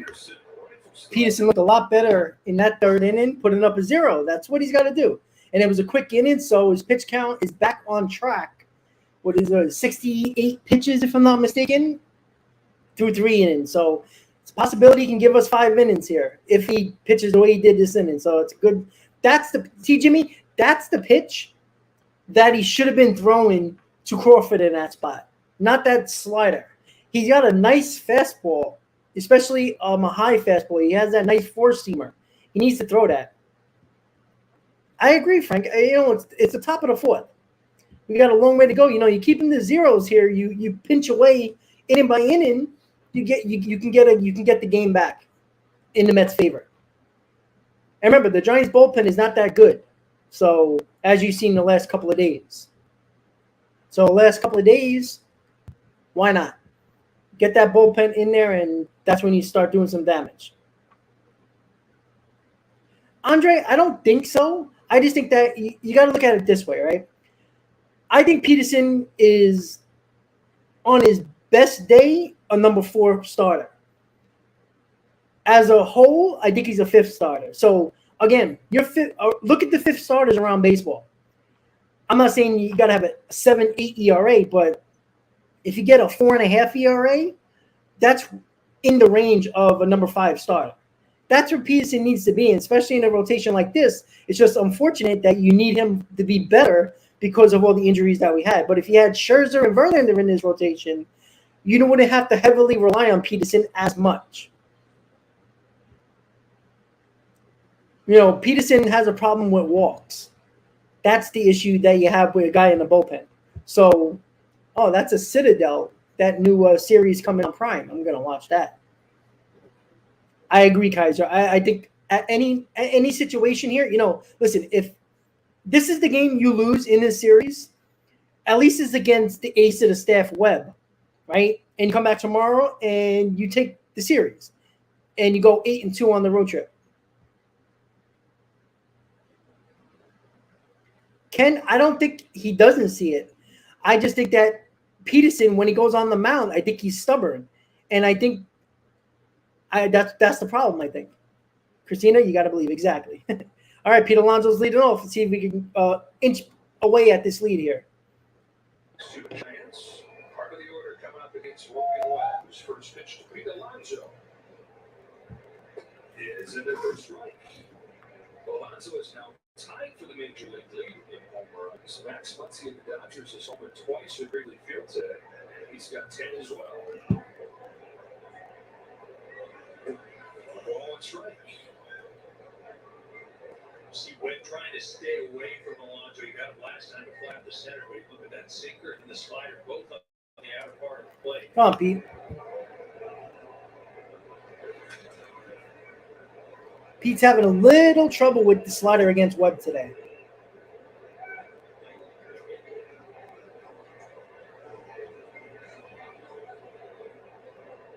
I agree. Ken, I think he's doing okay. I haven't really checked, to be honest with you. But if you're bringing it up, that means he's pitching well.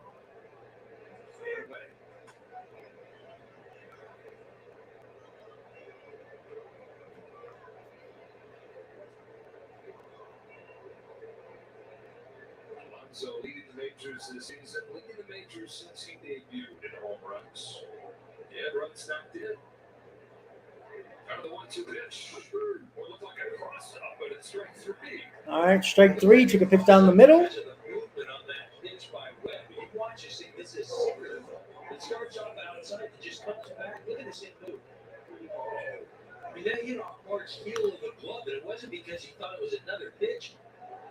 I mean, that's crazy movement right there. That's why I said Webb, it's an uncomfortable at bat, not in an intimidation way, but just like, how am I going to get the barrel to that ball?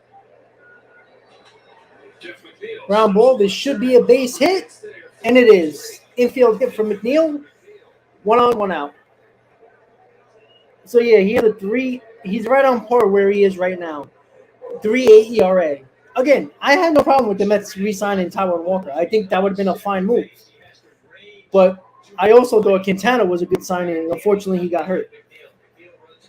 Joe, I think Magosic is on the IL. Unless he just came back. I'm not sure. I could be wrong about that.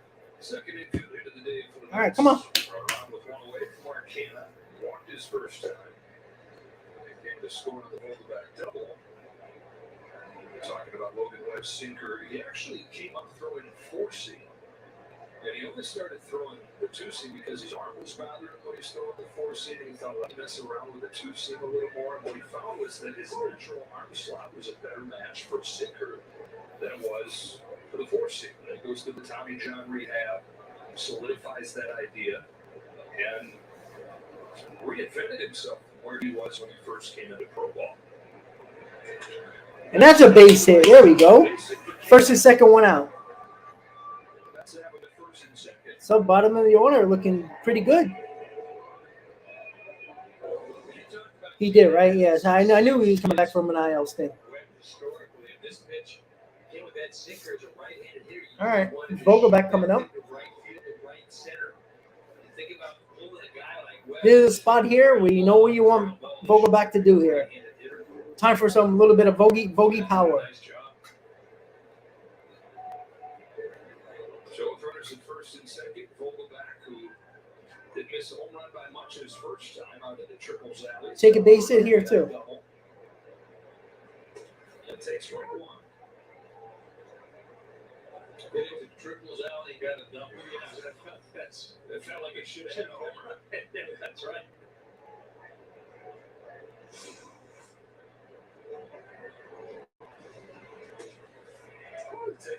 Takes 2 pitches right down the middle. Jesus Christ. I hate when he does that. Again, it's just right at the left hand hitter. Hit high AC, roll it back. He's lifting the arms up. Thinks it's going to be inside. Runners take him off. Throw from left to third. Another stupid base running play. What are you doing? Why? I just don't get that at all. You're down by 4 runs. What are you running for? You're in scoring position. Mark does a nice job of corralling it. Makes a good throw to third. He'll out easily. I just don't get that. Threw out the brakes and retreated. I don't know. What are you doing? A couple of bad base running moves right here. I just don't get it. You're in scoring position. There, when it went from trouble to an easy inning for Webb. Yeah, the Mets are running themselves out of innings. Back-to-back bad base running in a row. I just don't understand that. It was just 2 bad base running plays from Marte and McNeil. You're down by 4 runs. What are you doing? Mark, it doesn't matter if he's late or not. I don't care if he stole that base by a mile. You don't steal third base when you're in scoring position with less than 1 out. There's no need to. A base hit in this ballpark is going to score you. It's a big ballpark. A base hit, the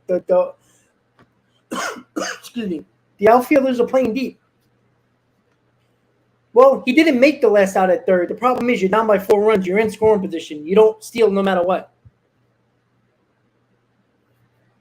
That's the issue. And a situation there where, okay, fine, Vogelbach would have struck out. You still have first and second. Beatty's coming up. It's a situation that you have to be smarter than that. So Marte wasn't paying attention. You got Lindor and Alonso coming up. You don't steal when those guys are up. Those are the biggest run producers in your lineup. You don't steal in that spot. That is the biggest issue right now. So 2 bad base running blunders by McNeil and Marte. Can't have that at all.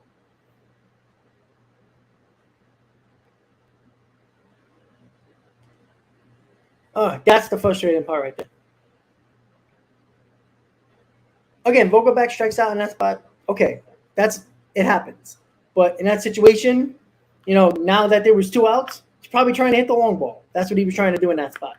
You put the batter against the wall in that situation because now there's 2 outs with 1 on instead of 1 out and 2 on. It makes no sense, especially with Vogelbach, who has a great eye at the plate. He's going to give you a good at bat, because he's a high on base guy. So that's a situation there where he could have gotten on base still, even when he was down 0-2.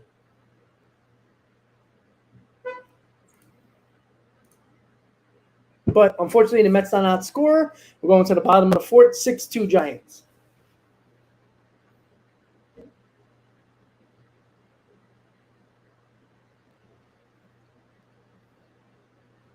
I agree, Vincent, 100%. If he gets through this inning, the bullpen can survive, especially with the off day on Monday. All right. Bottom of the 4th, 6-2 Giants. Inside from David Peterson. Exactly, Kaiser. He had opportunities for 2. And both of those times, it was with 1 out. There today, 89. Struck out his first time. Ball and a strikeout. Giants got him in a trade from Minnesota in 2021, and he unveiled some power in really the season that nobody saw coming. He hit 2 home runs in parts of 2 seasons in the majors. All right, Christina, have a good day. Hopefully the Mets come back to you. Come back with a win. 18 of them in 2021. You too, Christina. Have a good day. That nickname, Late Night Lamont. Had some big hits late in the game and in extra innings. I love that guy. Late Night so good. I call you that.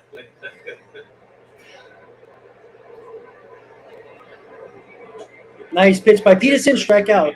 Peterson looking a little better. Now he's spotting that slider, which is important. Retired 7 in a row. Situation here. He gets another quick inning here. You give him the 5th. And yes, he gave up 6 runs, but he gave you 5 innings, which you asked for him to do to put up a couple of zeros here.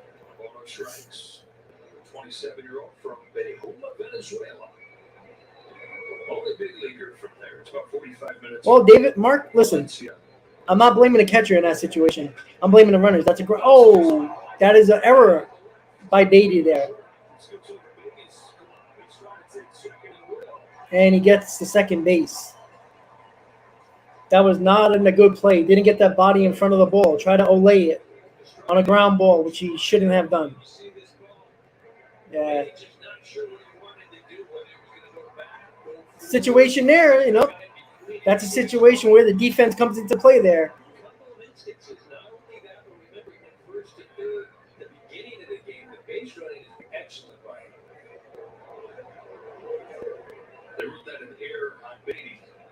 Mark, Jeff did everything wrong on that spot. You don't steal when you're down by 4 runs in scoring position. That's a stupid play. Jeff did everything wrong on that play. You don't steal. First off, the ball wasn't even that far away from the catcher. And you had a left-handed batter where the right-handed batter might have blocked the view of the catcher a little bit. So everything was wrong with Jeff McNeil stealing in that spot. You're already in scoring position. The base hit will score you anyway.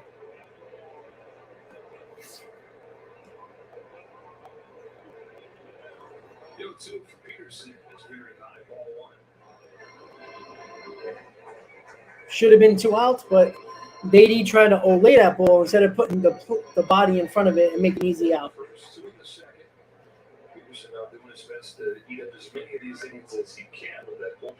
And this is why defense is important. And he strikes out rough. 2 outs. Okay. Peterson pitching a little bit better here. Should have been out of the inning if it wasn't for the Beatty error.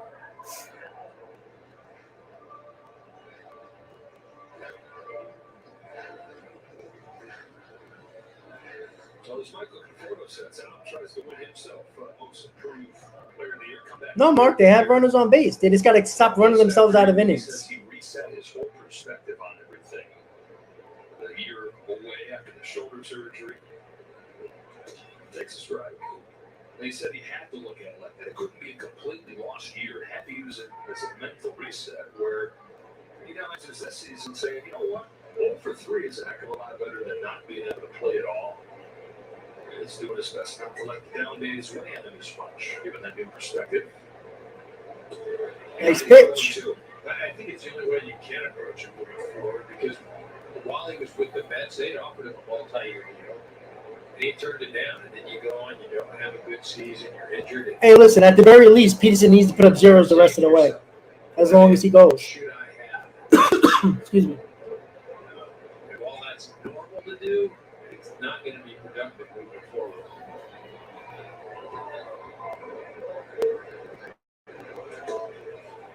Yeah, the multi-year deal going into a swap year, we struggled with qualifying offers from that down to.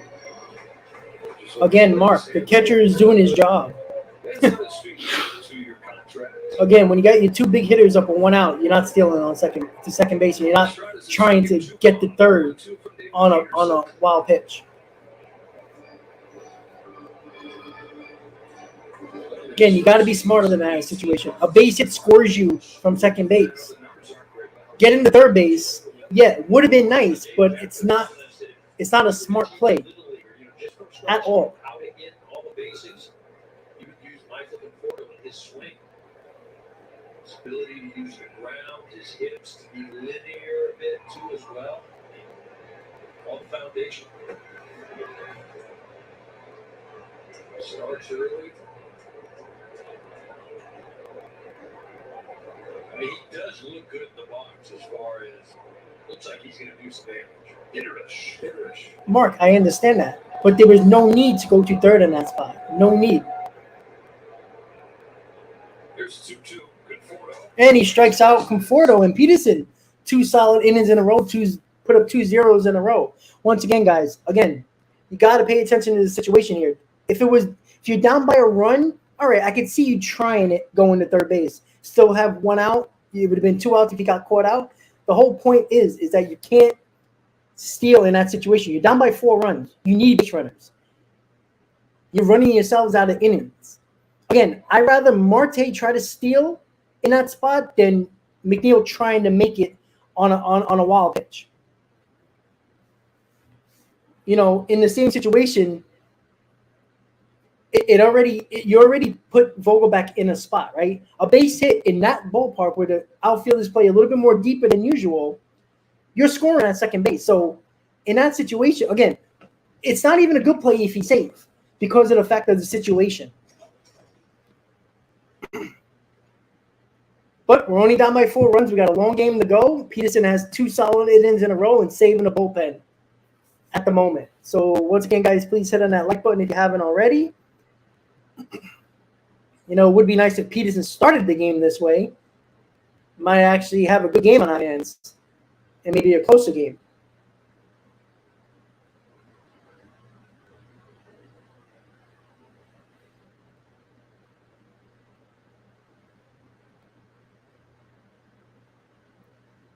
So just waiting for the commercial to come back. And once again, guys, there'll be no stream tomorrow. The game is an ESPN game, 7 o'clock. The Shea Bridge show was going to get moved to Monday night. I got to talk to Hayden to see what time, but it will be Monday night on the Mets off day for them to come back home to play the Nationals and the Braves to end the month of April.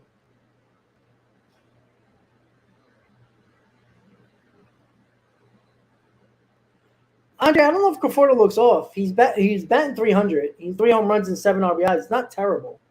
I mean, it's a hell of a lot better than what he was doing with the Mets a couple of years ago.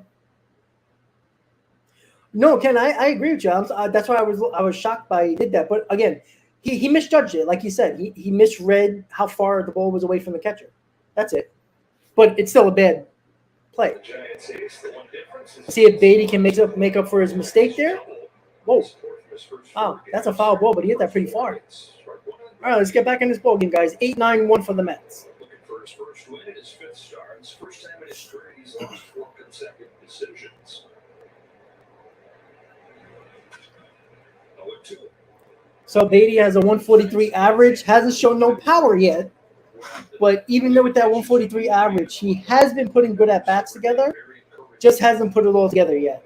You can just see that he understands being in the batter's box. He seems comfortable in the batter's box. David commented that the Giants in the last few years have always outdone or outperformed the projections. And then even though with this start, you're right about that. Sorry, they were showing something else on Conforto, and Beatty strikes out. See, again, they're finding weaknesses with Beatty right now. We need Beatty to adjust, so he strikes out here. That's right. That was my fault because they showed Conforto 300. I think that was over the last couple of games, so that's not my fault. Yeah, he is back 220 now. But yeah, you see, again, with Beatty there, they're finding his weaknesses and they're exploiting them right now. 1 out. You know, it's up to Beatty now to adjust to the pitchers throwing to his weaknesses. That's the next step of being a big leaguer. You have to adjust. At the moment, he hasn't yet. Key injuries that are keeping them from being what they'll be. So you don't have to squint that hard to see what the Giants are saying.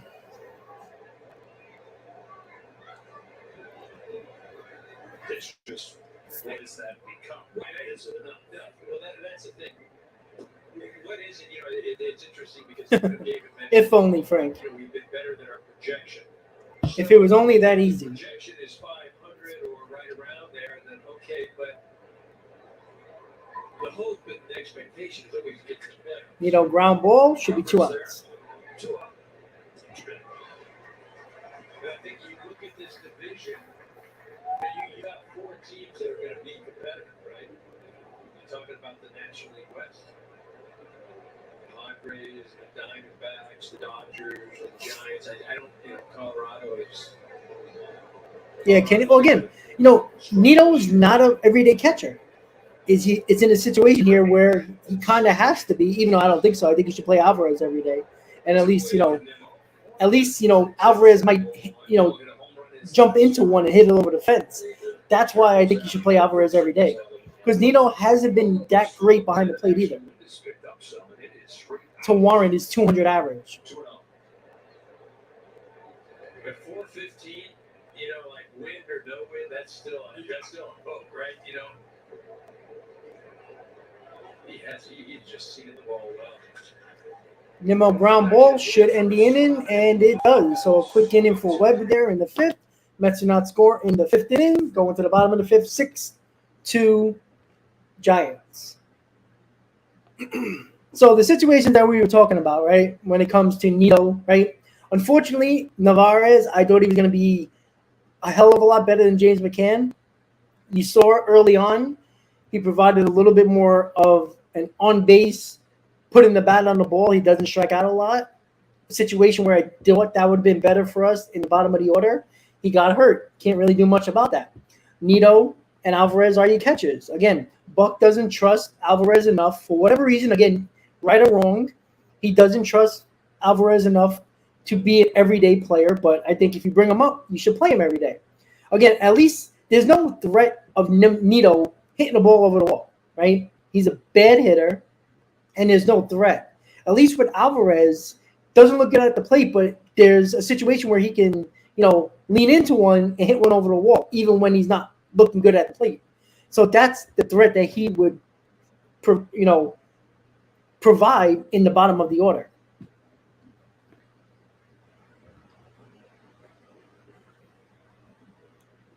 Yeah, I think a lot of people are killing Lindor. Again, Lindor's average got to come up, but he's 7th in RBIs, I think it is. So he has 17 RBIs and 4 home runs. So he's been decent this year. And you know what? He's right on track for what he did last year. So, and his defense has been extremely good this year too, even better than last year. So, again, need that average to creep up a little bit. He can't be batting 235. That's where struggling with Lindor a little bit. But other than that, he's been good. Right? He's been our second biggest run producer, which he should be our second biggest run producer behind Alonso.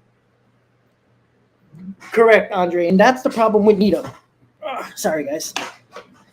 Get comfortable on this chair. Yeah, exactly. If Nito was playing stellar defense and calling a good game, then you can deal with the 200 average. But again, you have to rely on when you have a catcher that offensively is a problem. Offensively with the catcher, you need somebody else to step up, right? You need the DH to pop up. You need third base to get some offense from somewhere, but you're not getting that either right now. That's why it's more glaring. Bottom of the fifth, 6-2 Giants, Flores up. Peterson still in the ballgame. Peterson put up zeros the last 2 innings, so that's a nice sign. Fourth in RBIs, exactly, Ken. So there you go. He's producing runs.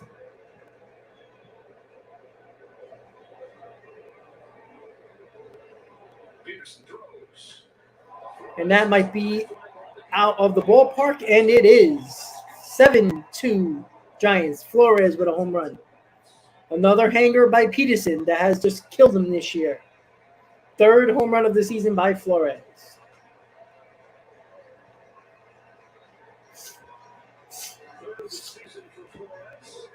And it's 7-2 San Francisco. Flores gets an 0-2 pitch, and it just 0-2 pitch right down the middle. Situation where location. See, another thing with pitch selection, you got an 0-2 count. Why are you throwing a fastball? And that's another home run. Oh, nice catch by Nimmo. Nimmo jumps up the wall and makes the out. 1 out.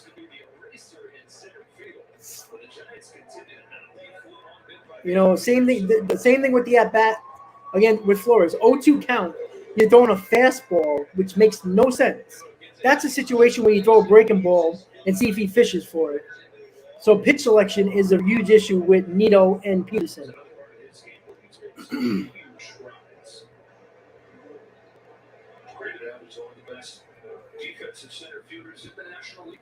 Ken, Gold Glove? Yeah, at the moment, I don't think he's any other center fielder. I mean, you know, all the other good, really good center fielders are in the American League. So,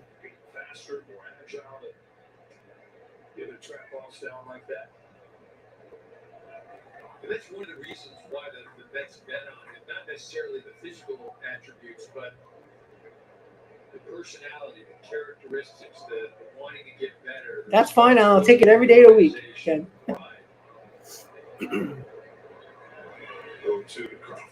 And he strikes out Crawford, 2 outs. Joe, I asked Greg yesterday if he's felt a special obligation to justify that 8-year, $162 million free contract. He said no.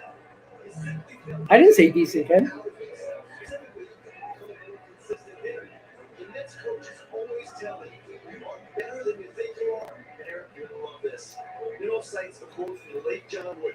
Don't measure yourself by what you have accomplished, by what you should. It's a cliffhanger in the Wooden quote. The quote was, don't measure yourself by what you have accomplished, by what you should have accomplished with your ability. I like it. Anything, John. No words got that. Kind of UCLA guy. You got the UCLA up here. You got Brandon Crawford hitting the run home run. Great UCLA alum. Oh, I'll strike that Joey Bart. And then Nimmo's quote, John Whitlock. There you go. Nimmo was always been so focused. Oh, Ken, so you agree Nimmo's going to get hurt. Maximizing your ability, but his dad built a pole barn in Wyoming so you could practice year round. Warmed it up to about 40 degrees in that pole barn, and had their shirts out saying, it's balmy in here. Become the only guy ever drafted in the first round out of the corner of Wyoming. Strike two. Oh, we might get a pitch clock violation here.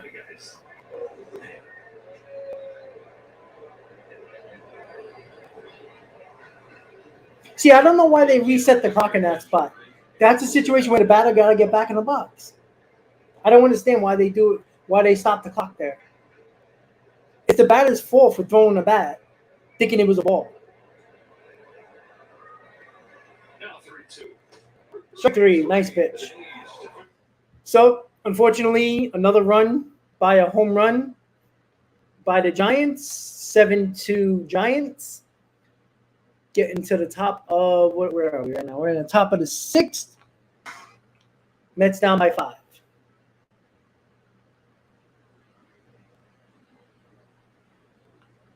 Kaiser, I think he has to, unfortunately. Like, who are you going to go to?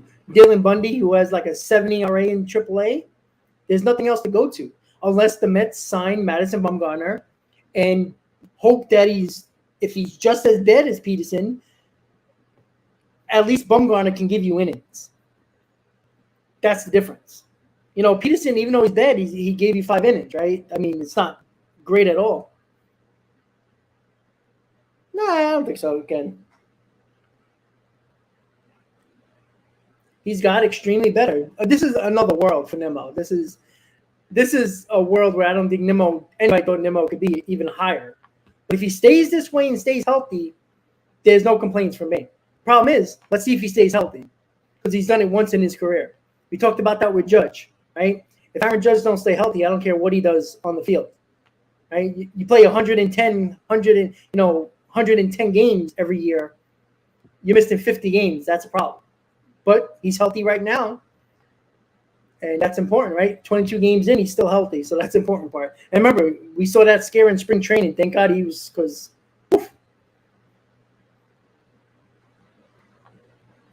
well, Jay, this is what the belief is with the Mets this year so far, right?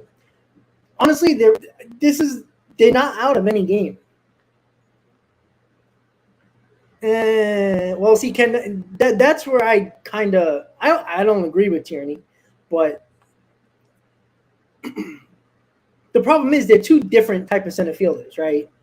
Right? We all know Judge is a right fielder, right? He can play center field. He's a good center fielder.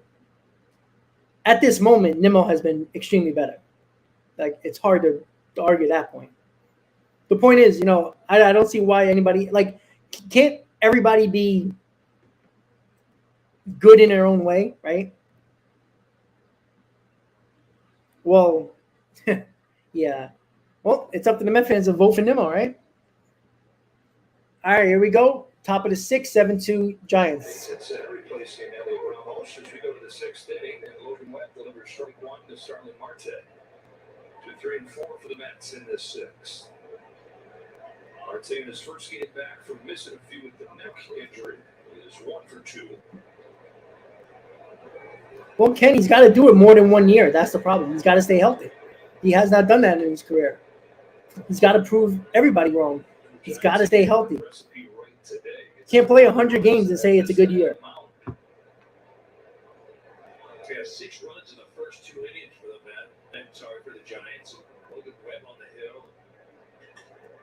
Marte ground ball should be an out, and it is.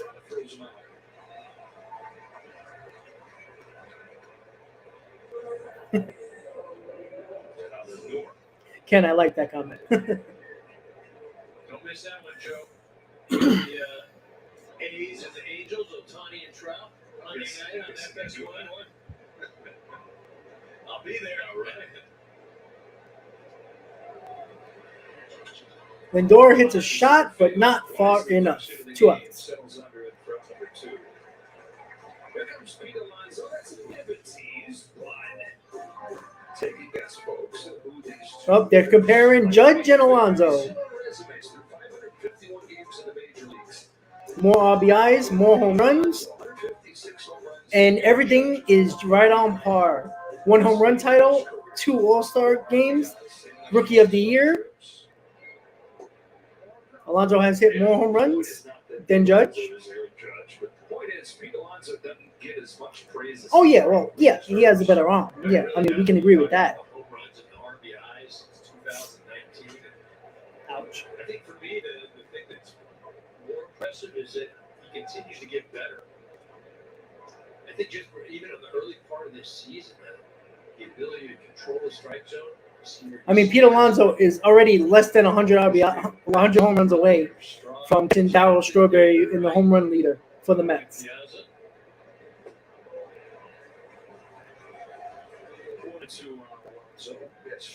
Oh, yeah, Ken, I agree. But it's not like Nimmo had hamstring issues. Nimmo was fragile. He hit the wall and he was out 2 months. Again, he was healthy last year, and that's a strike 3, and that ends the inning. So, quick inning for Webb, bottom of the 6th. Listen, I hope Nimmo stays healthy because you see what Nimmo can do as a player, right? Again, maybe we never seen Nimmo this good because he hasn't been healthy in his career. And Nimmo, just like Alonso, has been getting better with every year.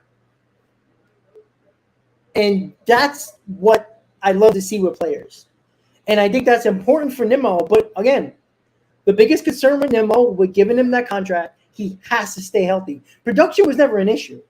It's just, are you going to do it for 140 games or are you going to do it for 110 games? Because I'm going to tell you right now, the Mets aren't going nowhere without Brandon Nimmo in the top of that order. That's just a fact. No matter what I say about Nimmo defensively, he's been great this year. We need Nimmo for 140-plus games this year.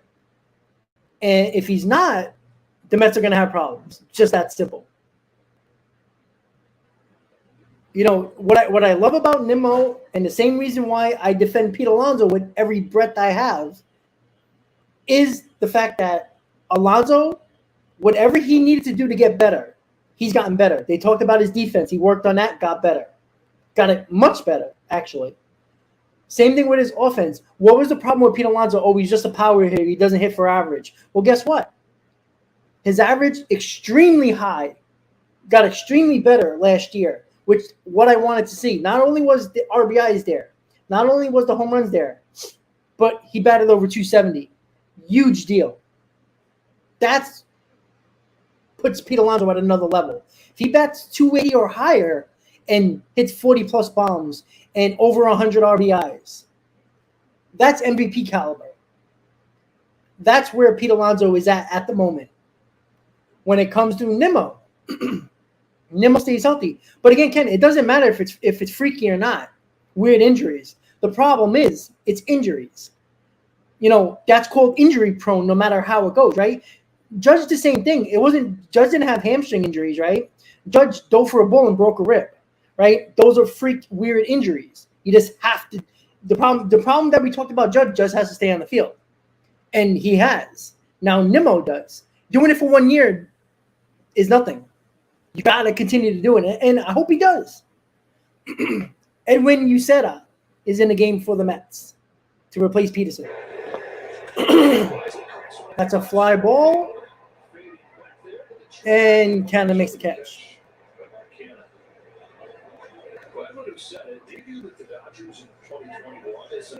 Well, Ken, not this year, and not last year with Nimmo. Been extremely better doing that. Again, what Nimmo has gotten better at over the last year and a half was first jumps. And I think that's why he's actually gotten a lot better. Noodle arm, yeah, he does have a noodle arm. It hasn't really come into play this year yet, but it will. Again, the noodle arm, he can't do nothing about. Like, he's not getting a stronger arm. So we have to live with that. But if he plays elite defense like he has, the hell with the arm.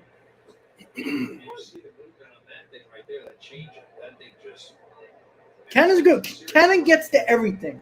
Another one, has no arm. But Canada is good defensively. Oh, that's gone. Oh, foul ball. Woof. Into McCovey Cove, but foul.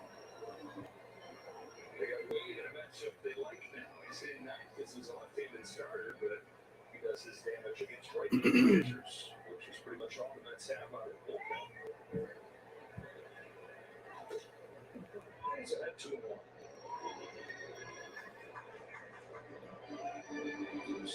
First we'll hear from Los Almacitos in the Dominican Republic. A small town at the base of the mountains of the northwest part of the country. Grew up dreaming of being the next Pedro Martinez, an undersized guy.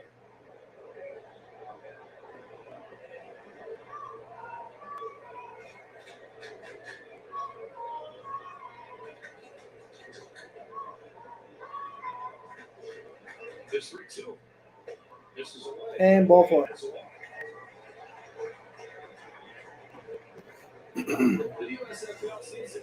Mark, I think that's a silly comment. The reason why I say that is because of the fact that if you paid attention to the Mets over the last week, they've been scoring basically over 5 runs per ball game every game. It's only a 5-run lead. The Mets can come back.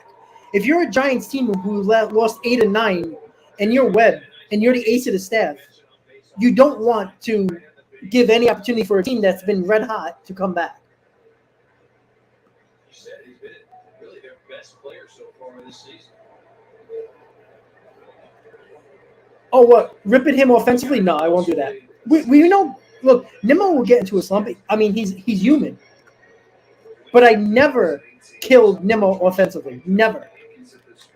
Ken, we actually agreed with Nimmo last year when he had that slump for about 3 weeks where he wasn't even getting walks. We killed him. But if Nimmo lessens those slumps, that's even a bigger deal for him because that's when the Mets get going, when Nimmo is constantly being on base.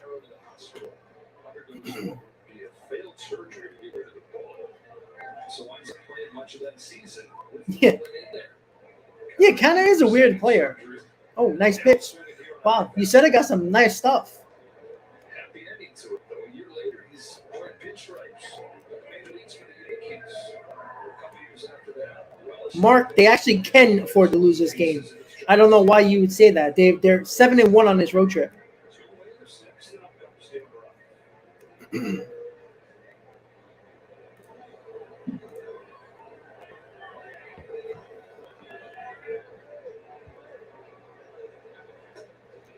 Mark, you can't say something like that. I'm sorry. They're 7-1 on this road trip. You can't afford to lose this game.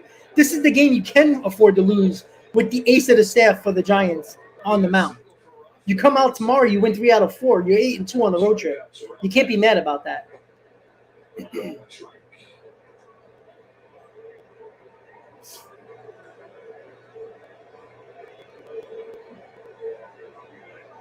Jets have 2 homers today. They do have 9 more strikeouts.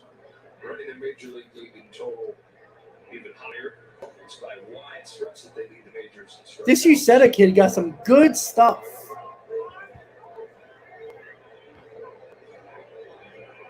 A lot of young guys in the lineup. No, you never criticized him defensively when he did struggle. Last year, he wasn't as good coming in on balls as he is this year. He already got better at that. Again, he got better just like Pete Alonso did. Every year he's been getting better. Correct, Mark. You said he's going to take the brunt of it here. He's got to give us like 2-3 innings.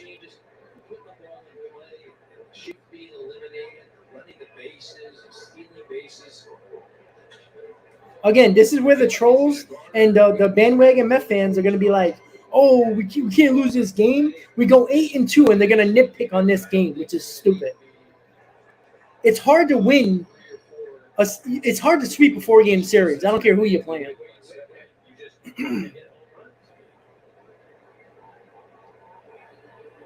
Oh, he said cannot. Okay, that's my fault, Mark. Sorry about that. I saw can't, but yes, you can afford it. Thank you. I'm sorry, Mark. That's my fault.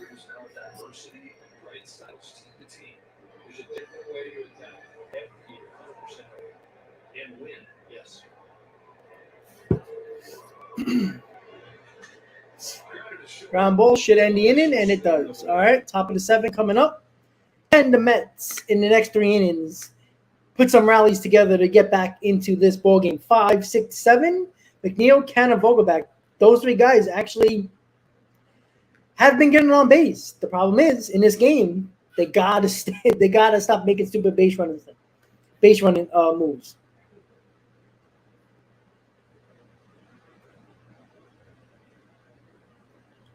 Oh, you know what? I was talking about. I thought I read. Mark, I did read it wrong. That's on me. I read your comment wrong. I thought you said can't afford to lose this game, but yes, that's on me. But the other Mark, yeah, he's talking about. I don't know what he's talking about. You know, I honestly like. I'm telling you right now, you're gonna hear it. If the Mets win tomorrow, if the Mets happen to lose this game and they win tomorrow, go 8-2 on this road trip, win every series, and go 8-2, which nobody predicted. Let's be honest. You can't be mad. You can't go back and say, well, we should have won that game. Well, no. The game that we lost against the Dodgers, Clayton Kershaw pitched. That was the best he pitched in like 5 years. You lost to an ace. Today, you're losing to another ace of the staff. But you took the series. Like, you know, if the games you lose are against aces, it's not the end of the world. Like, those games, you expect to be a tough win and not easy. Sorry, Ken, it's a long day. I've worked like a ton. It's been crazy at work, so that's why I couldn't look. Listen, if I would have done a stream yesterday as well, I would have been probably on the floor doing this stream. It's been a rough week.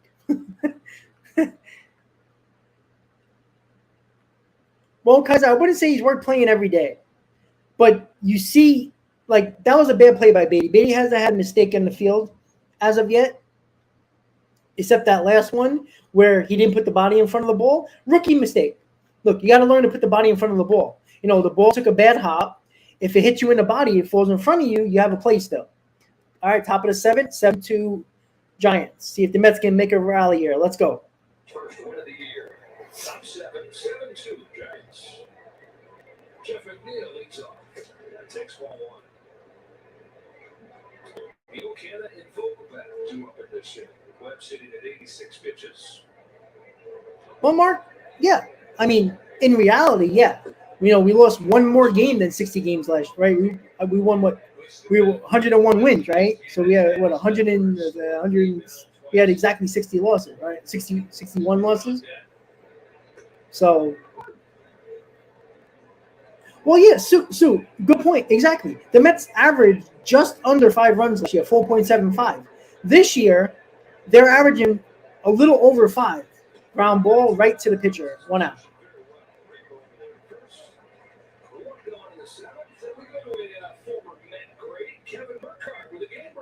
Well, I don't know about that, Joe, but how about this? Earlier in the Bronx, DJ LeMahieu pinch hitting in the ninth and winning it for the Yanks. Good game here. Calling out Manoah Gould, both from shutouts while they were in there for the Yanks.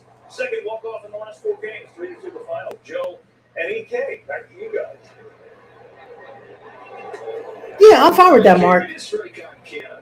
Like I said, I think Beatty will get better defensively. He made a bonehead play there, right? He tried to Olay it instead of getting the body in front of the ball, and it took a bad hop on him. You know, we've all done that. I played third base my whole life.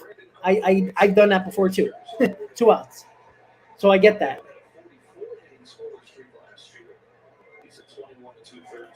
You know, we've all try to make that Olay play at third base on an easy ground ball. You know, if you take a bad hop, you're gonna miss it, and that's what Beatty did there. In the most heartbreaking fashion. Yeah, if you didn't see, you gotta take a look at that. You know, I don't know who's pitching for the Giants tomorrow. I don't know if it's a lefty or not, but let me see.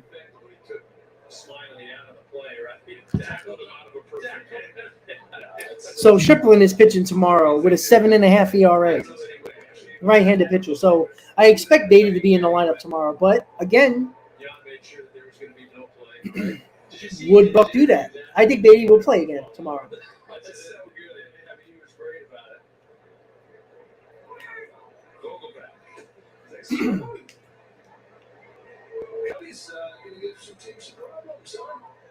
David Ross has got those guys going in the right direction, and they're winning ball games. Yeah, committee, he is. He's not bad.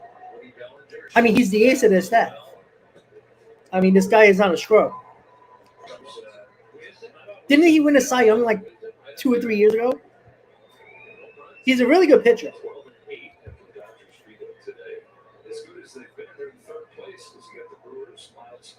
14-6, and then the Buccos break up the Buccos. Pirates have won 5 in a row. No, he hasn't been great this year, but he's pretty good. He has a little under a 5 ERA. He has a 4.5 ERA this year, but this is Webb. What you're seeing today is the way Webb is. It's their best start since 1992. Well, Ken, the Lights are actually doing pretty well. You know, considering that I've been having under about 80 today, which I expect on the Saturday. Nice day. Yeah, we're on par. 60 likes with around 80, and Vogelback strikes out to end the inning, and we're going to the bottom of the 7th, guys.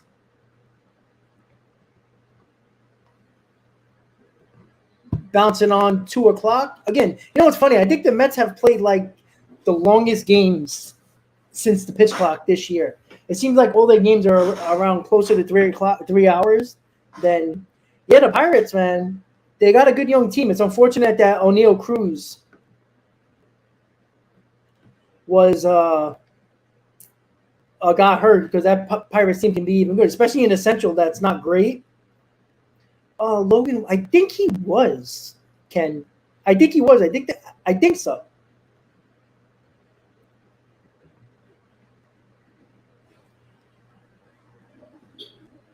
But, you know, Logan Webb's a really good pitcher. Like, I believe he won a Cy Young a couple of years ago. I believe he did. But he's a good he's a good pitcher. Really good. He's a really good pitcher.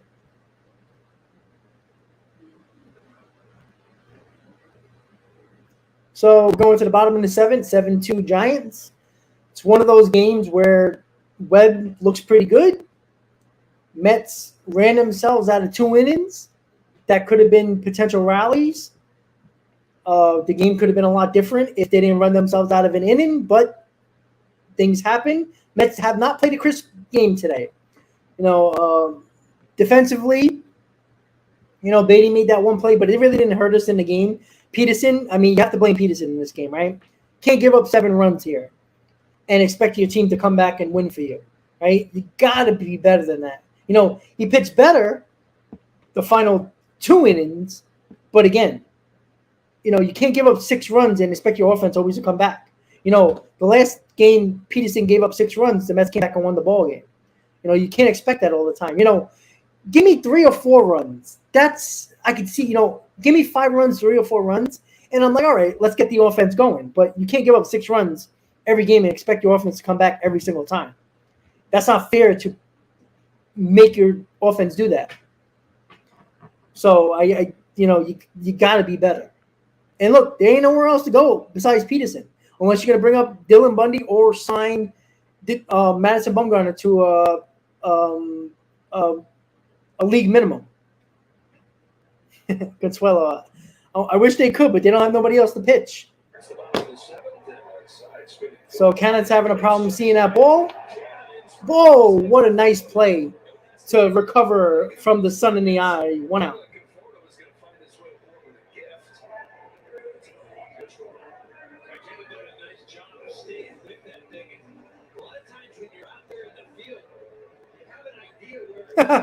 That's cute, Mark.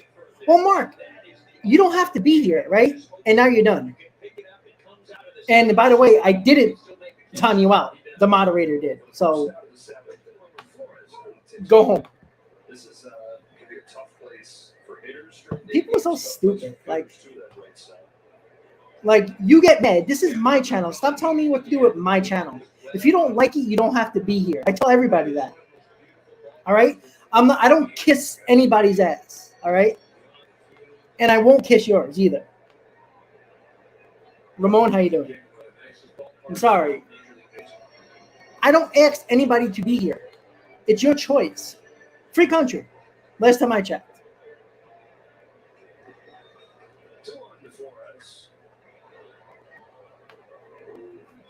I don't get it. Like, I don't force nobody to be here. All right? I don't force people.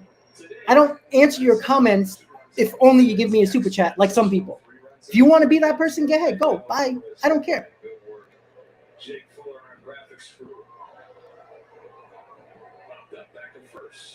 And 2 outs. Like if you guys don't, you guys know me by now. I don't force nobody to be here. I don't force people to give donations, right? I don't say, hey, super chats answered first. Nah, don't work like that on this channel. You want to donate to the channel? I appreciate it, but I don't force people. And I answer your comments if you give me super chats or not. All right? He was the manager that last year used relievers the least. Like I didn't even block them. I don't know who did. There's a couple of moderators in the stream right now, so they might have done it. I don't know. That's why we have moderators. Somebody didn't like your comment. I don't know what to tell you. Trust me, I tell you if I block you, but I blocked you now because you're an idiot. Those guys in the bullpen will tell you that's wear and tear, and then you wonder, why can't they do the job in August? Well, Yeah, I got it. April and May, I was pitching every day. Yeah, got nice stuff, Andre. Ain't that going to be the question of this Mets team? That looks like it's shaping up again to be the same thing. Can they hold on? Like that's a guy there that doesn't know my channel. I don't care if you disagree with me. I'll have an argument with you and a debate with you all day. That's no problem. But come on, like, you tell me what to do with my channel, you're wasting my time. On the IL, absolutely. Mark Cadenas, absolutely.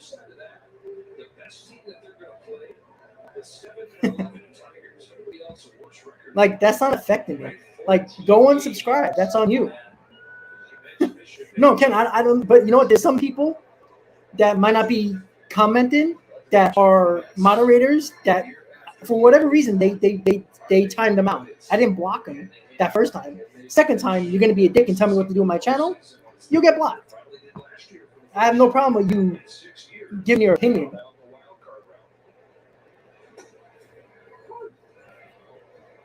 Yeah, I'll tell you. Look, I don't block many people at all. Everybody knows that. You want to have an argument with me and debate? I have no problem with that. We might never agree, but that I don't block you for that. But don't tell me what to do on my channel. That's stupid. If you have an opinion about my channel, then that's fine. Hey Rob, I wonder if you can do this. Fine, it's a suggestion.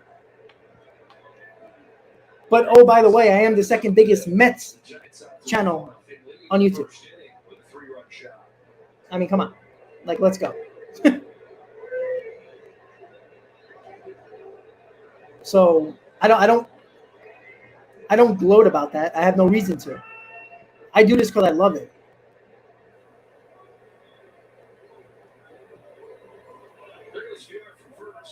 Oh, got him. All right.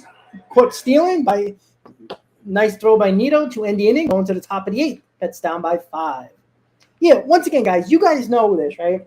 I don't force super chats on people. I never do. I don't not answer your comments because you don't send a super chat. I don't do that. Again, everybody can run the channel the way they want to. But don't tell anybody how to run a channel. You have suggestions? I'm all for suggestions, right? Any channel can get better. But I don't not answer your comment because you didn't give me a super chat. That's so stupid to me. I never understood that, right? And when it comes to people like that, he's clearly a troll. Like you came on my channel, you clearly had to subscribe to the channel to get into the stream. That's something that I appreciate, but again, it makes no sense. Like there's not a lot of Mets channels on YouTube. There's a few, and again, everybody has their unique taste. Look, it takes a ton of work to do a channel. I'll tell you that right now. No matter how many subscribers you have, or the biggest or the smallest, it takes a lot of work. It takes time out of our day, right? The majority of us work or go to school, right? If this becomes your job, great. Lucky you. But I hate that so much.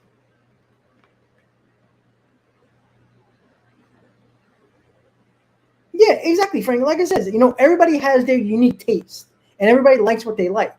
But I appreciate you keep on coming back for more, right? I tell people that all the time. you keep on coming back for more. I appreciate that. That means you like something about it. You don't have to like everything like that. I mean, it's hard to like everything about a channel. But if you like the majority of things, right, there's not a lot of Mets YouTube channels that do live streams during a game.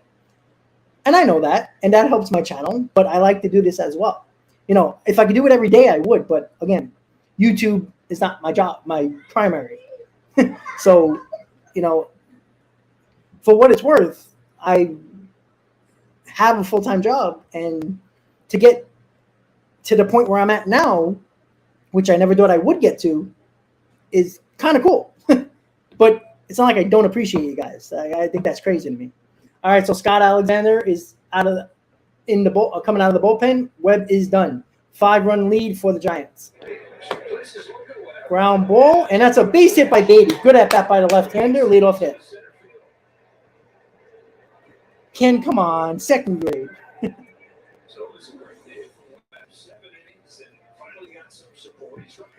Excuse me. Do we got to rally us? Are they going to pinch you for Nito in this spot? Maybe Alvarez? Nito is staying in the game. Interesting. That was a nice at bat by Nito. I'm not Nito. Excuse me. Beatty. Excuse me. Yeah, let's go with the rally hats. Why not? Let's go. There we go. There we go. We're ready. Hold on 1 second. Got to make it a little better here. Some of these non-fitted hats are hard to do a rally tap on. There we go. Good start. There we go. Rally time.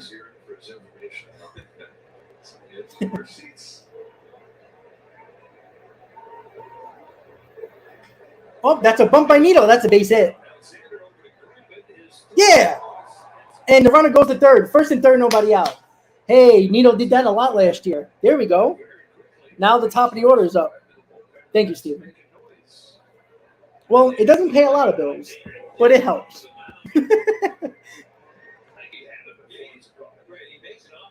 I don't know why he made an off-balance throw. They had Nito by a mile, but I'll take it. First and third, top of the order. Here we go. Come back.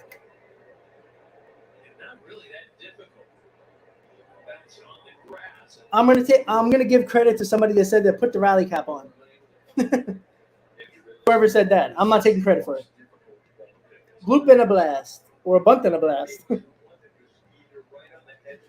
Again, the Giants bullpen is not good. Soon, not a grand slam yet. It's only first and third. But I like the way you're thinking. Let's go, guys. Never out. Relievers for the Giants, 5.47. They've struggled, as I said. Got 2 innings here. Don't have to get all the runs back here, but it would be nice.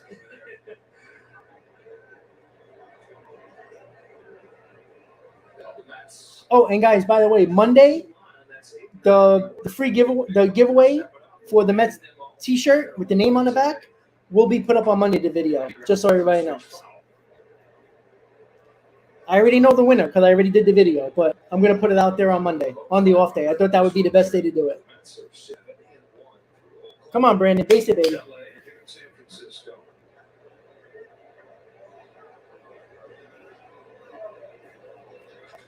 Round ball. Safe. Nimmo beats it out. Why didn't Beatty run home? Ugh. Beatty has to run home. They're not trying to get you out of home there. They're trying to get the double play. That should have been a run. That's another base run and play by the Mets today.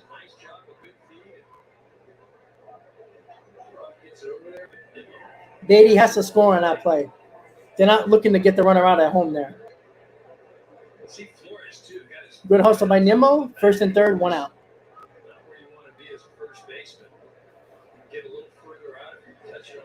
Come on, Starling.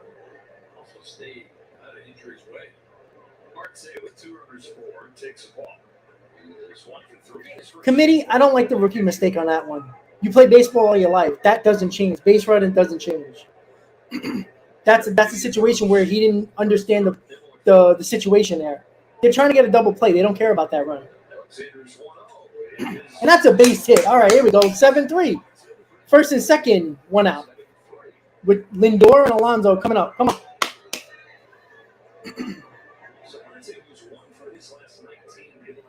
Kaiser, yeah, but at the same time, you have to be smart. You have to be a base runner there. They're not looking to get that runner out, but we got the running, so mistake is pointless at this point. But in a situation when a one-run ball game or a game where you need that run,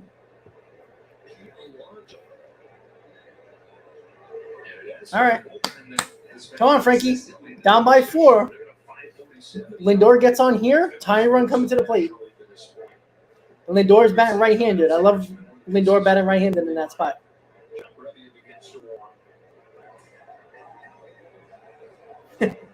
Thank you, Chris Willow. Come on, Frankie. Let's go Mets chant in San Francisco. Good eye. This is where Lindor has some good at-bats here.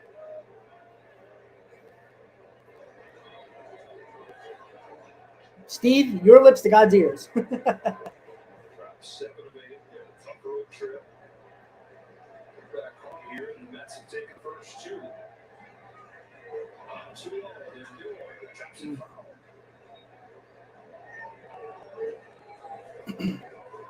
Well, at the very least, Lindor has been driving in runs, even though his average is not there. He's been driving in runs.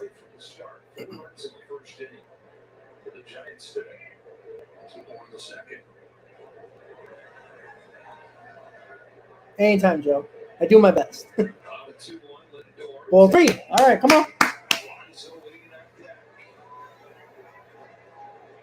Hey, Dad. Yeah. Sorry. Come on, Frankie. Oh, he popped it up. He missed it. Oh, you don't see it. Oh, nice play. That's a good job by the center fielder. Damn it. He missed that pitch. Lindor is not happy with himself. That was a hanger that he should have crushed.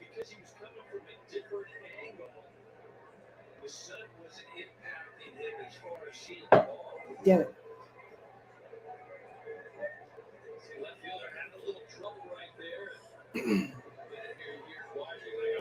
All right, Pete. Let's get closer here. Come on. So here's the Mets' chance. Chance for a game-changing swing for the Major League leader in home runs, Peterson. 0 for 3 today. 2 homers and 8 knocked in the first 2 games of this series. And he calls on the ground to show Crawford. Damn it. That was the in and there to get some runs. You only got 1, 7, 3 going to the bottom of the 8. Damn it. That sucked. That was a situation there where Lindor just missed the hanger. That was the pitch to hit for Lindor. And Alonso swings at the first pitch to end the inning. So the Mets get 1 run, 7-3. Last licks in the ninth for the Mets. Be 5, 6, 7 for the Mets, down by 4. So the Mets had chances in 3 innings, ran themselves out of 2. In this situation, they didn't get the bats going in this inning. Well, they're going to get one on Monday, but I know what you mean, committee. I know what you mean. A day off while the game's going on. But right now, again, this is the game here where, you started and have it, and it's hard to come back down by 6, 7, it was 6 runs and 5 runs, and now it's 4 runs. So it's a game that, again, you want to lose a game. You want to lose a game against their ace. You come back tomorrow, you take the series, and you go 8-2 on the West Coast trip, and nobody can complain. No, Ken, they won't do that. No. He'll give them a day, a half a game off. Like the Mets will score 10 runs, and they'll take him out in the 6th.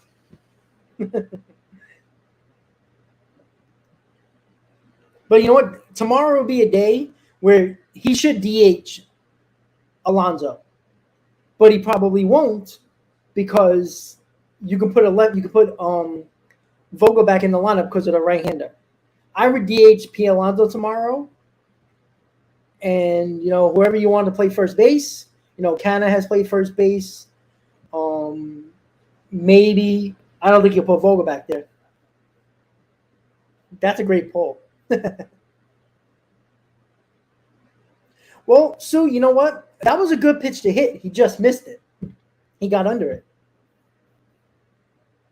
Exactly, Kaiser. You can come back every now and then, but you know what? David Peterson, the offense came back and won that game for Peterson against the Dodgers, giving up 6 runs. So it's not like this is rare. This happened again. You can't come back every single time that happens. Home run in the first inning for Crawford. Snapped it 0 for 14 slot. Popped it up. This is going to be trouble for Nito. Yeah, that sun is bad. All the players are having trouble with the sun. Nito doesn't make the catch.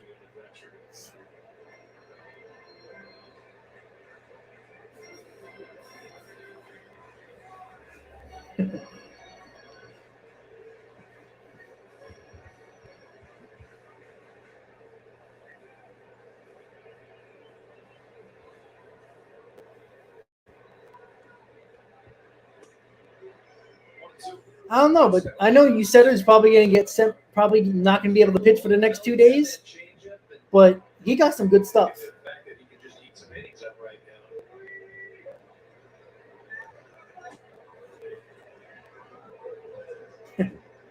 Well, give it up for Uceta saving the bullpen today. So the bullpen basically had 2 days off, basically, from Lucchesi yesterday. Uceta throws strikes. That's one thing he does, or at least that he's shown so far.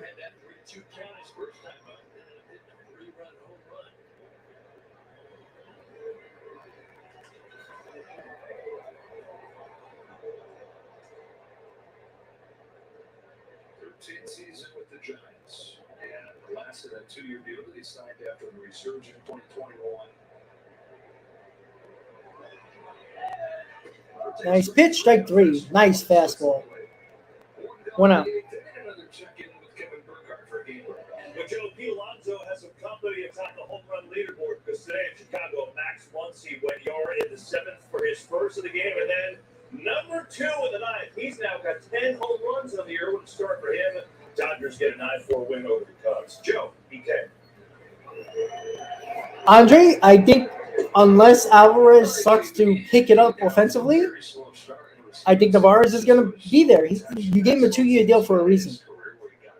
Number 1, I think they gave him a 2-year deal because I don't think they believe Alvarez is 100% ready. And guess what? The Mets are right so far.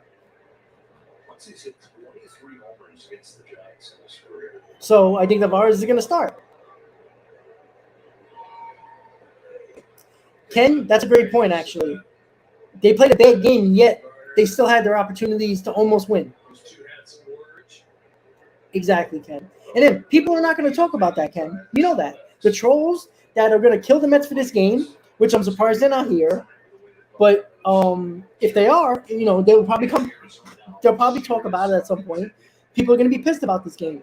But yet, the Mets had chances in this ball game. So, not hitting well, and in 3 innings, had opportunities to put runs up on the board. They didn't get it done today. They've been getting it done all West Coast. Sure. Andre Nito's going to stay because Nito is a good backup catcher. You're good. Nito's a backup catcher. We're expecting things from a backup catcher that we shouldn't be getting from a backup catcher. Nito's not a starter. He's being exposed because he's playing almost every day.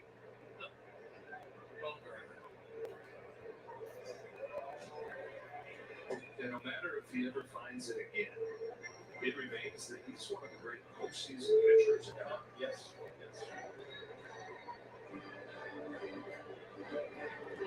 What a run San Francisco had. Exactly. And like Sue just said, the Mets have more hits than the Giants today. So what does that tell you? Oh, fastball hits Bart in the elbow. Yeah, Severin's a big hill to climb back from. It is.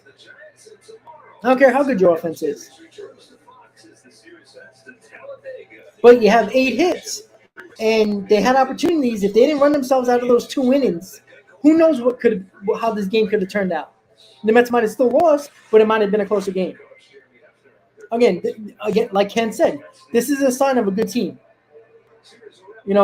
Given opportunities and having opportunities in a ball game, they just didn't come through that. They may come through this whole trip. Exactly, Consuelo. He was hitting. He was putting the bat on the ball, and he doesn't strike out a lot on Narvaez. He'll be an asset when he comes back. Again, if Alvarez is crushing the ball by the time Narvaez comes back, you might think about holding 3 catchers on the roster maybe. The Mets did it last year.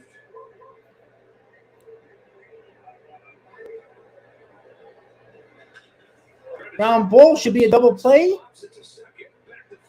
And he's safe. A little slow turn by Pete Alonso there, but got the force play, 2 outs. Alonso, I'm surprised by that. He's a little tentative throwing the ball to second base there. Took a little bit more time than he had the – oh, no. Yeah, he threw it. He lobbed the ball over there. Yeah, that was a slow turn by Alonso, but he got the force out. Made sure of 1 out.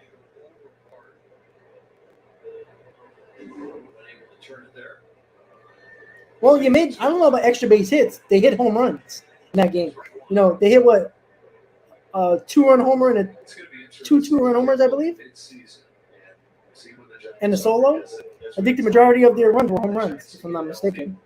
And some of the odd numbers from the pitching staff that just don't add up to normalize where the Giants be.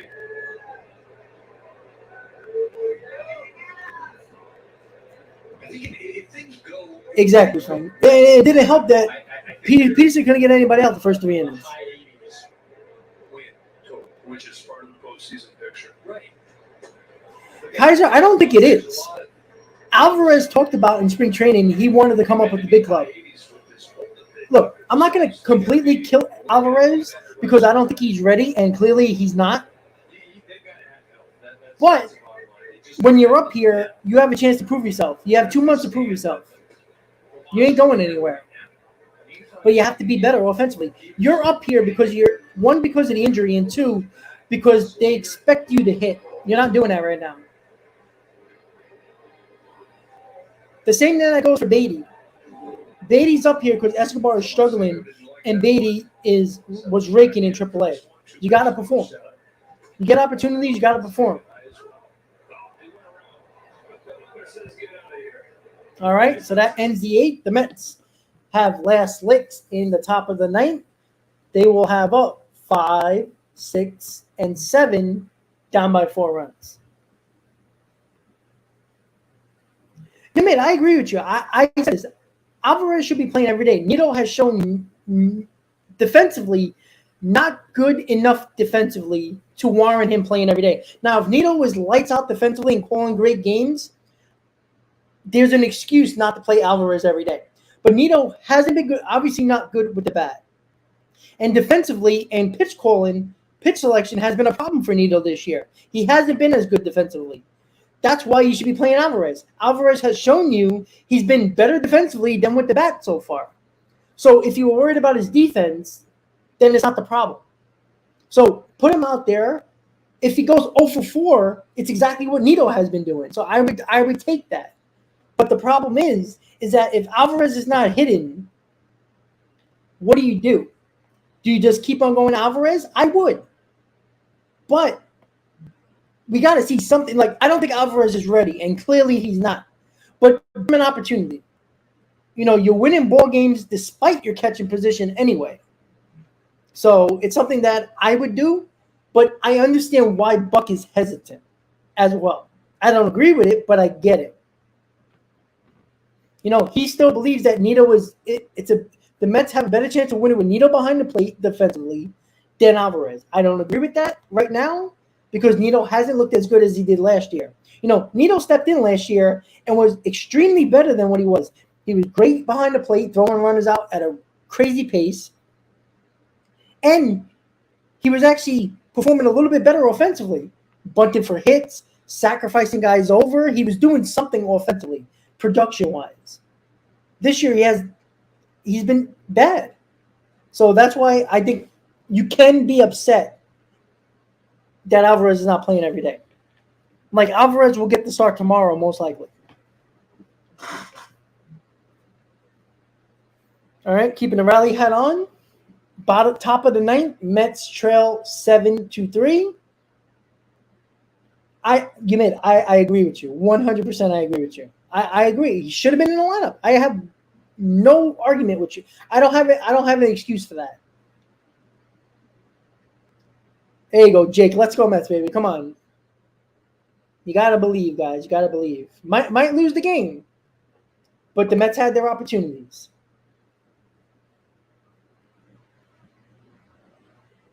That's true as well, Kaiser. Let's go, Muttley. Let's go, baby.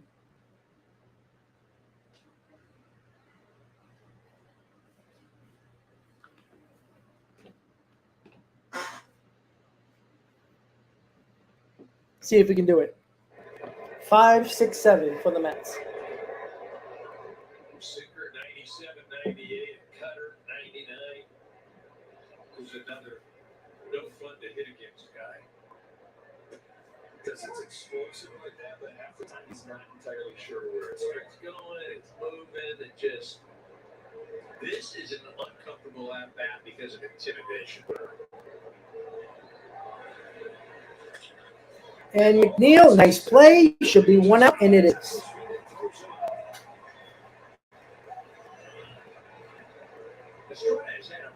Exactly, Frank. 100%.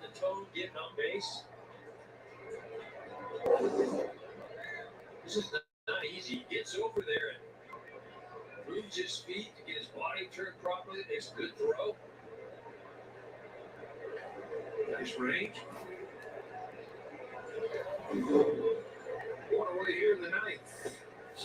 What you don't want to see, you lose today, and the Mets don't look good tomorrow. That's what you worry about a little bit. 7-3 is still a good road trip if you lose tomorrow, but you want to see a good ball game here tomorrow. You want to see better at bats. You want to see less base running mistakes. I do think the Mets could have won this ball game if they didn't make them stupid base running blunders that I think didn't help the situation.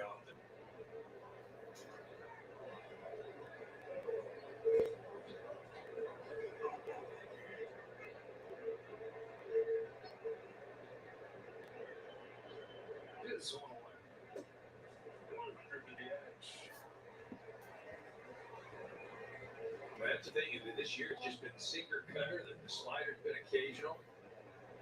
The last year the slider's really threw the most.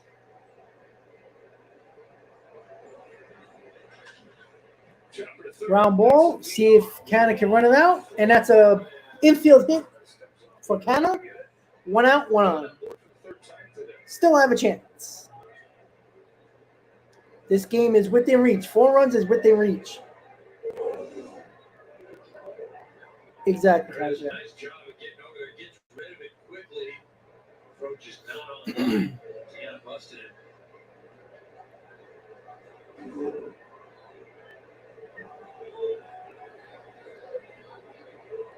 Vogel back up. One way that I dig it for that. That's the other thing look here with the Giants today is defensively they've been airtight, combined with a little bit more pitching to get all those ground balls. I think that's one of the things when you have a pitcher like Webb, and he keeps you involved, you stay on your toes, you're a little more adept to being involved in the game. It always helps defensively. Nothing worse than a guy going deep in counts, walking guys, or even striking them out. 2-1. Exactly, Ken.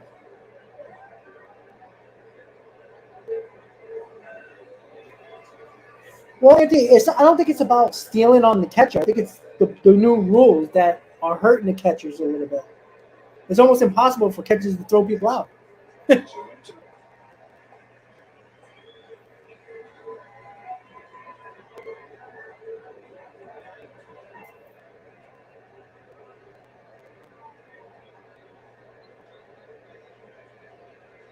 Ball 3.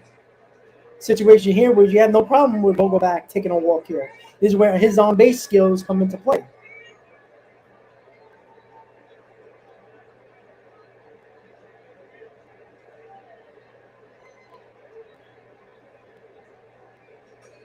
There you go. stays alive.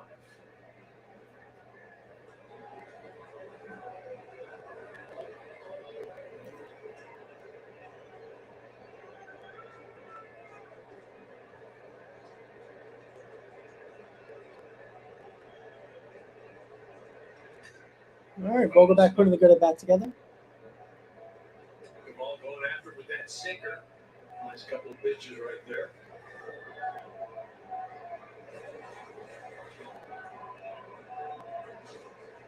Got the power for Vogelback with a tough out 2. Guy throws a lot of walks. Making good ball work out of the 3-2. Ground ball, foul ball. Ooh, that was close.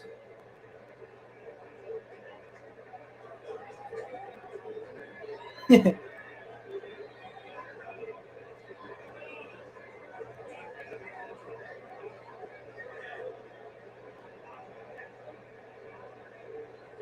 old in its 8th season. From Seattle to Toronto for a short time, then Milwaukee, then Pittsburgh, and seems to have found a nice home with New York. He had a 30 home run year in 2019. Was an all-star for the Mariners. But then a lot of those teams we talked about, that's gone. Yeah, Ken, I don't think Marte's 100% either. One team to the next. Battle wages on.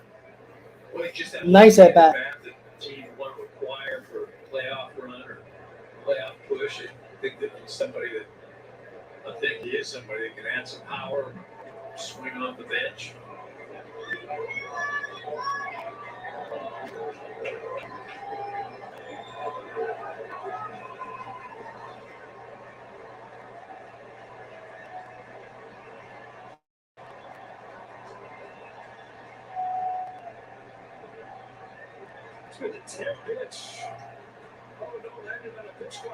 Pitch clock violation, ball 4.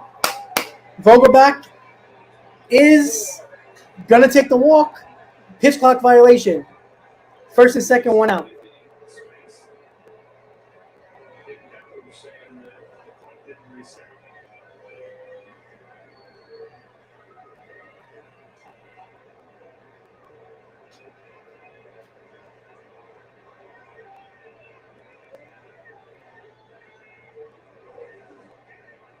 The clock did reset. I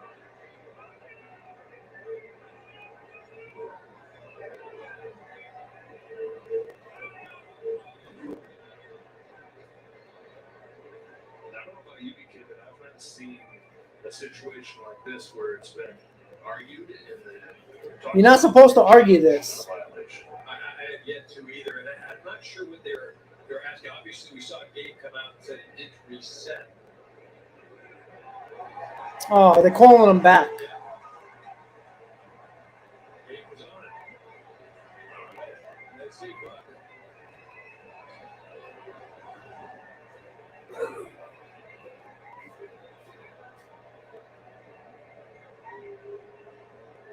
You may be saying, well, how do you know that it reset? Is that right?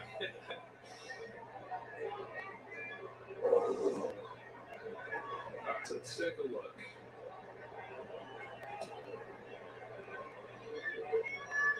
It reset it. It was fine. Was there another disengagement or should it reset again? They had a problem. That should have been ball 4. Steps off there, steps off. And the capper's exactly right. Yep. Never reset. Okay, it didn't. Okay. All right.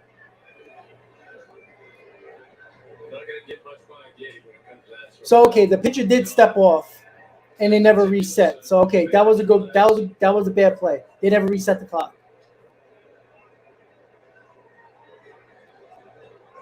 His 4th season, taking over for Bruce Bochamp.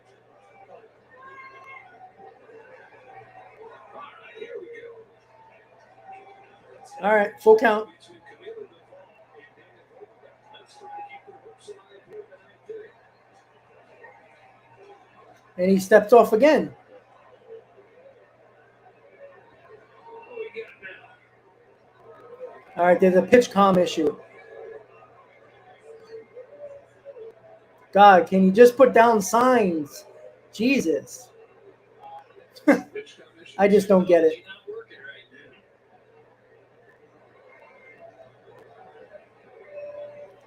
1 is a fastball. 2 is a curveball. 3 is a slider. Let's go. 4 is changeup.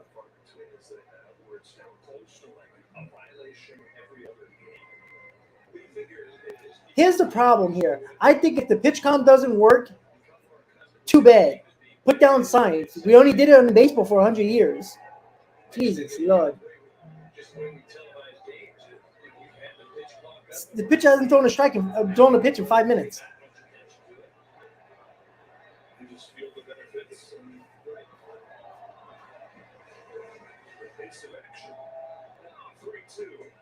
And he calls strike 3.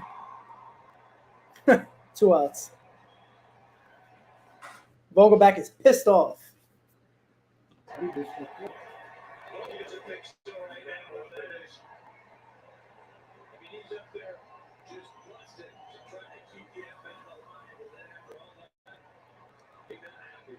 I'm sorry, guys, but the problem that I'm seeing is that they call the pitch clock violation. You can't argue that.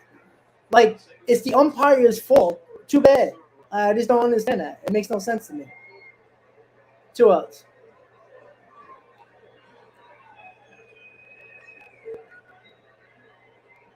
See if Beatty can keep it alive here.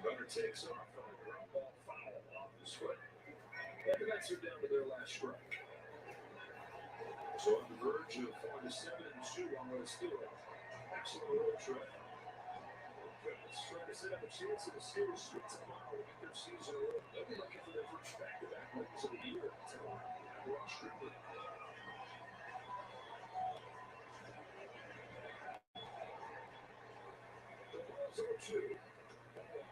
It takes second. Defensive indifference.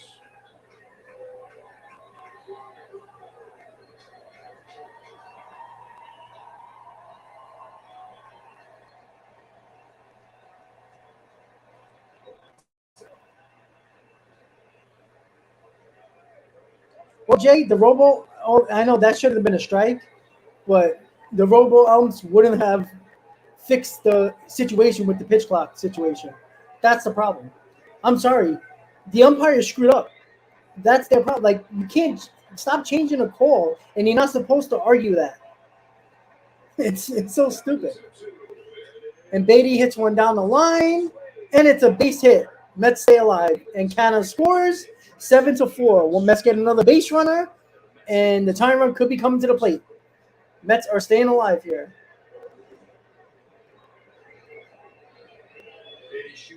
Nice at bat by Beatty there. Just putting the ball in play. All right. Who's batting in Nito's spot? Yep. Tomas Nito. Luis Guillorme. I like this pitch hit situation, but this is a good call by Buck here. It's a guy who's an on-base guy, puts good at-bats together. You need a runner.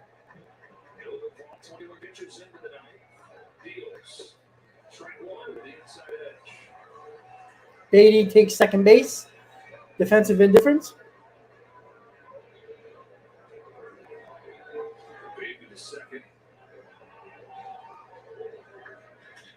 Guillorme grounds it to second, and it ends the ball game. Mets lose third game of the series. Still have the opportunity to take the series tomorrow. Mets are 7-2 on the West Coast trip and have the opportunity to go 8-2 tomorrow to end their West Coast trip before they head home to play the Nationals and the Braves to end the month of April. So, wasn't a great performance by the Mets. A couple of base running blunders that kind of hurt our rallies in the middle of the game. Peterson was absolutely terrible, gave the Mets no opportunity to try to work their way back into the ballgame, giving up 6 runs. Mets lose 7-4. Peterson, huge issue for the Mets at the moment. And at the moment, the Mets don't have a lot of options here. So you just hope right now he has to get better. That's basically simple as it is. Got to keep the ball in the ballpark. That's his main issue. Pitch selection has to be better. With that said, tonight, 8 o'clock, Rangers going for a 3-0 series lead against the Devils. So let's go Rangers. Again, guys, there will be no stream tomorrow for the Mets game. ESPN game, 7 o'clock, Mets-Giants.